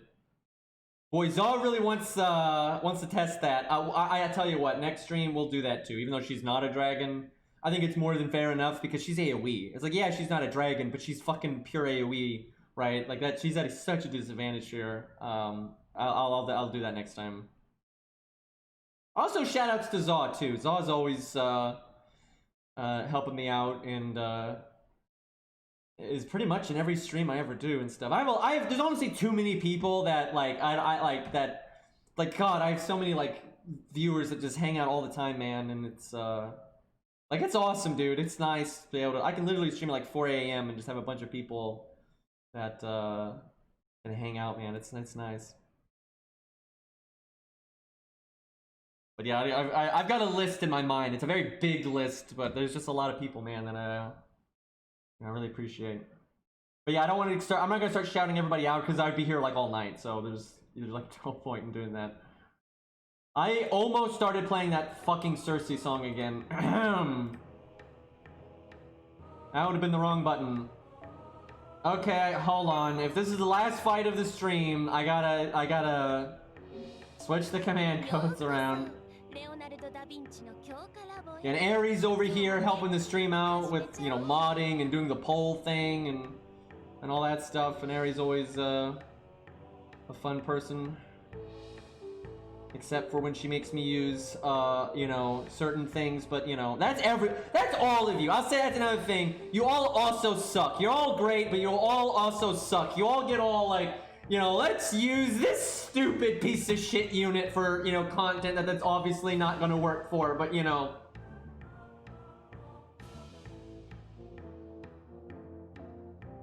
You've had your moments. You've had your moments, chat. We did nothing. That is a fucking lie. Alright, let's see. Definitely this one. Technically, I should give her the anti-dragon one, but I'm not going to because I don't want to. I don't want to switch around that much stuff. There's other comparable enough things that I can use that it's fine.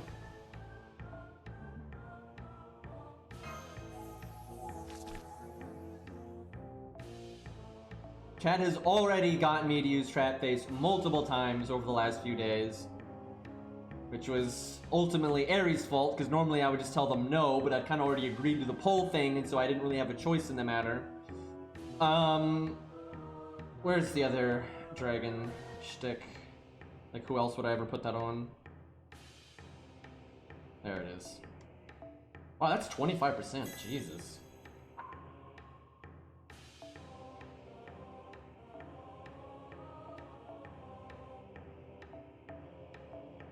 Basically, that's on par with this one, but it's a 4-star, but then it's only against dragons. But you could have, if you're fighting a dragon, you get double 25% crit up from your command codes. That's a pretty big deal, man.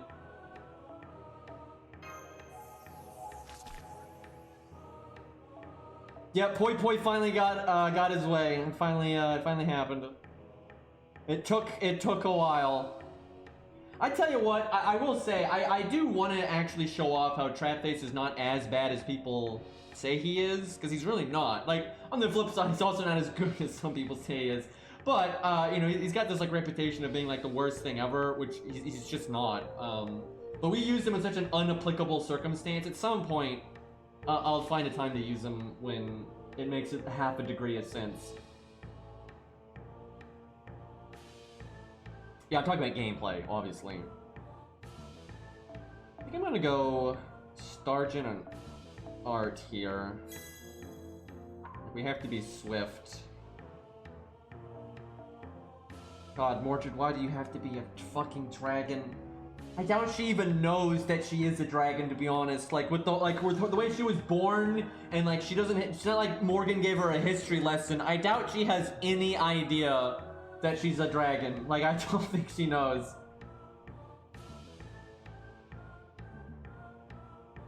What did I do now, Rex? I mean, Rex is also worthy of a shout out, but so is basically everyone. But what did I do? What did I do? Oh yeah, I mean it's true. You are the pole boy, but that's there's a pole right now. Oh my god. I meant specifically. I meant like the pole for the servant thing. Excuse me. But yes, Rex does the you know, like the poles in general. Yeah. Feels bad. I'm sorry, Rex. Is this how Mordred feels? Probably, yes. Okay, I think it's worth it to go with the defense removal thing. That's that pull is one of the best ones that we've had, I swear. All right. Rex is like, how do you? And I actually think this is so healthy for streams, by the way. He's like the sidekick that gives you shit constantly, right? That like kind of puts the streamer in check just constantly. Like never gives the streamer anything, and it's like if someone subscribes to me, Rex is the one that's like, you just gave that man like $2.50, you fucking sucker, right? That's what Rex is, and I think that's very healthy for streams. It's great.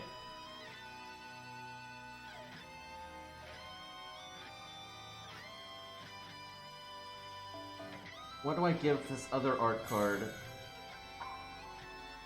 I'm kind of thinking Stargent.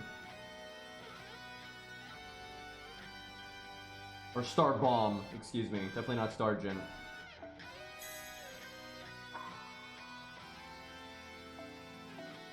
There's no need for NP gain. The way she loops is kind of the same with or without it. Like the way the turns kind of play out, it ends up not really mattering. Very unlikely we'll even use a quick card at any point, but just in case we do, maybe it'll crit for some reason.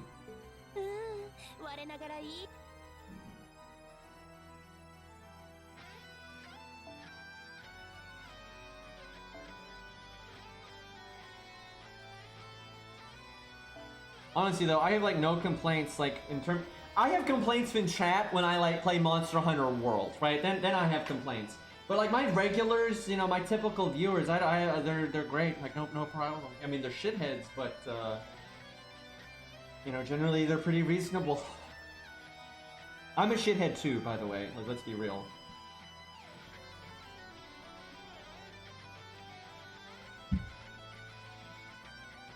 Well, like Artoria's blood is like linked to that one dragon, right? And you know, because of Mordred's, you know, being Artoria's kid / clone, but not really a clone because something went wrong. Let's be real. She was supposed to be the legitimate child, and then Morgan tried to make her more of a clone, and we ended up getting the fuzzball. So I don't know what really happened there, but you know, still inherited the dragon blood one way or the other. So.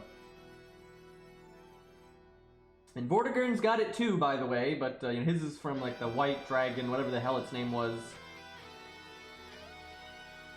Okay. That's like a big thing in Arthurian legend, and it's still a thing in Fate. They absolutely did not like skip out on that. They just don't mention it as much in Fate. And I don't think the animes have ever explained any of that. So I think most people, if they're not like, familiar with Arthurian legend, they don't understand why Arthuria is a dragon, I would imagine. The only anime that actually went into that was the Dean one, and that's the one that nobody watches, so... Well, no one in the modern day watches. It was actually the anime that kind of put the thing on the map. I really wish we had got... Fuck! If we had gotten our other Buster card, we could remove the defense up. That would have been awesome.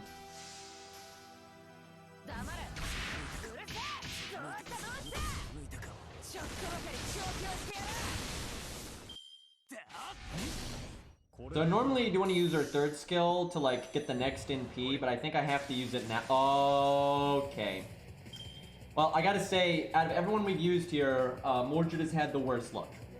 Because, like, we just had bad command code luck there.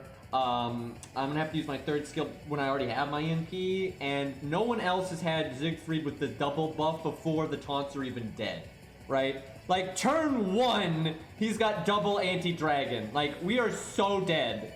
I literally have to cast this to just hope I don't die, even though I'm wasting the battery. We are so fucked right now. We are never living to get a second NP, which is really unfortunate, but it's not gonna happen. We might be able to get a second crit turn, though, on the next turn.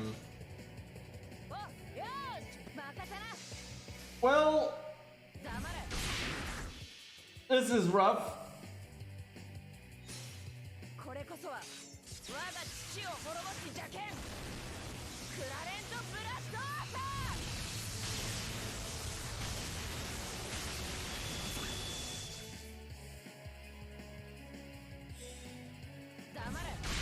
I mean, for being neutral and him still having one of his defense ups, that was pretty solid.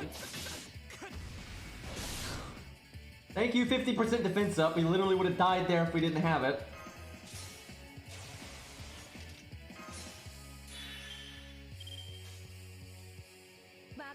Please somehow break here. We need some crit luck. Please crit with 80%.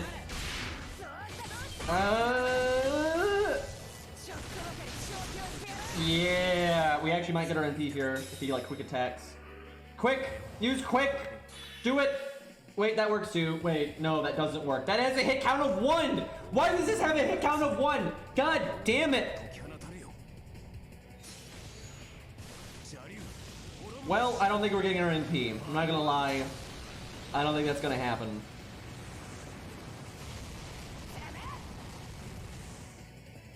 I'm a genius! Oh no! I fucking love that meme, by the way. Man, we could have gotten another Buster chain in. Fuck. What are the odds, chat, that maybe he like does a quick attack and then like does double buff?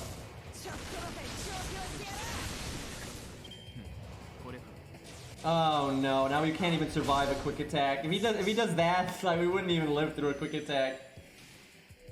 God damn it, Siegfried. Well, she got like the worst luck of all time. So I'm pretty sure this guy's AI is actually better than most. They put, I don't know why, but they put more effort into the wanted quests than they do a lot of other bosses. I don't think he will ever cast Disengage unless he has a debuff. And if he has a debuff, he like always does it. He's one of those. Like, and he also, I'm pretty sure, does not cast the anti-dragon unless he's fighting a dragon. I think though he'll cast it when he breaks his health bar because he also gets the Buster up. He'll like quick charge and then do it and then that kind of thing. Like he will always quick charge when you break his health bar, and if he's got his NP, I think he always does the third skill instead. I've just noticed his AI is way more advanced than what you normally see. Like he just never disengages and stuff, and he does a lot of stuff like after you break his health bar and stuff. It's kind of whack. Yeah, Morgan is like I don't think Morgan has a dragon connection. I don't think. I'm pretty sure it's just Uther and Arthuria. And that was like the thing, was that Morgan should have been the heir. Like she should have been the one to like inherit the dragon's blood or whatever the fuck. But Uther was all, oh my god, Arthuria is the best. and she's gonna be the heir, and blah blah blah blah.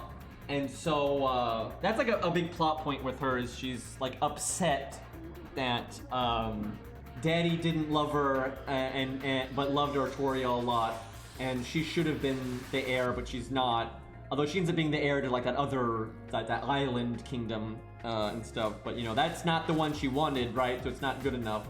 She really is daddy issues. She is super daddy issues, and I mean, to be fair, kind of rightfully so. Most people legitimately, like, their personalities and how they grow up is shaped by like how the first, you know, 10 years of their life go. And legitimately, you know, she was the eldest child and everything, and Uther really does just ignore her for almost her entire life, so it's not really surprising that she has these problems. She takes it too far, obviously, but yeah, she definitely has issues there.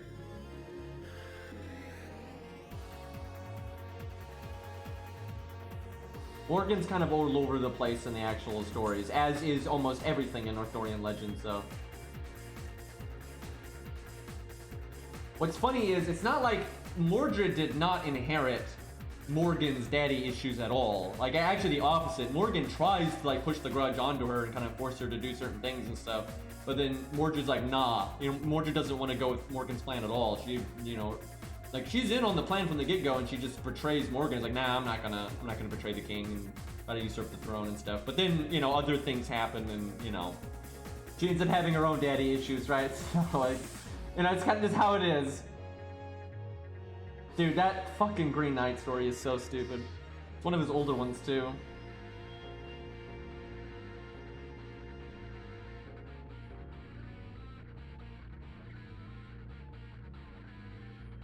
Uther's not detailed that often, and when he is, he normally is a bit suspect. Not normally quite as suspect as he is in Fate, but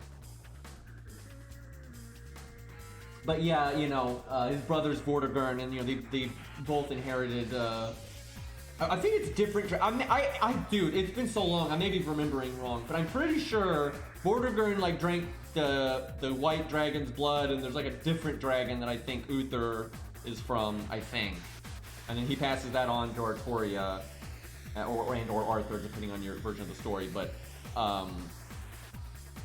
honestly though, I think Uther's pretty redeemable because they haven't detailed his character enough, right? Like a lot of the information we have about him is pretty suspect, but we don't actually have that much information about him, right? If you balance it out, like it could be pretty reasonable with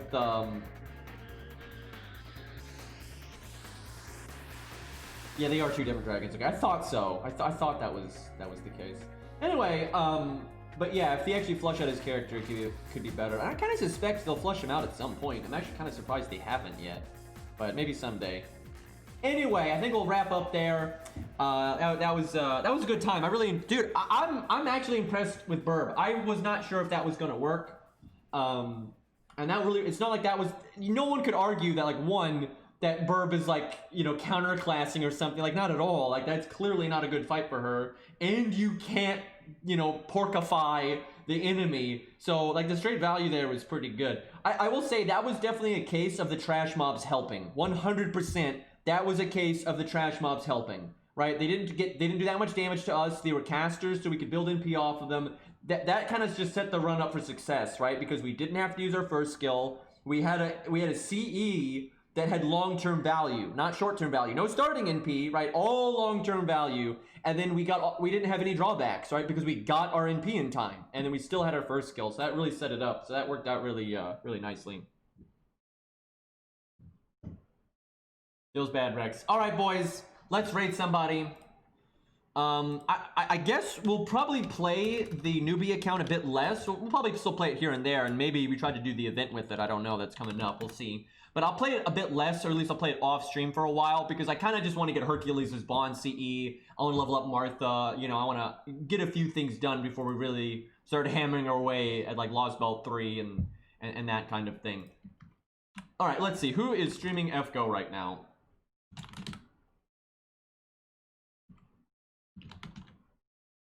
Let's see. We got Ludes. We rate him a lot, though. Maybe we spread out the love here. What do we got? A few people I don't recognize.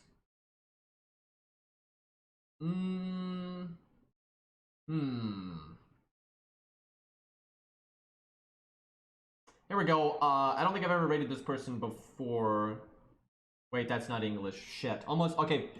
Fuck it. Almost everyone's either it's either lewds or people that don't speak English. Or people that already have like a decent viewership. So we'll just raid lewds then, because that's a lot of non-English speaking streams. Not that there's anything wrong with that, but it doesn't really make sense for me to raid them. All right, go get them, boys. I will see you all tomorrow, most likely. So yeah, peace.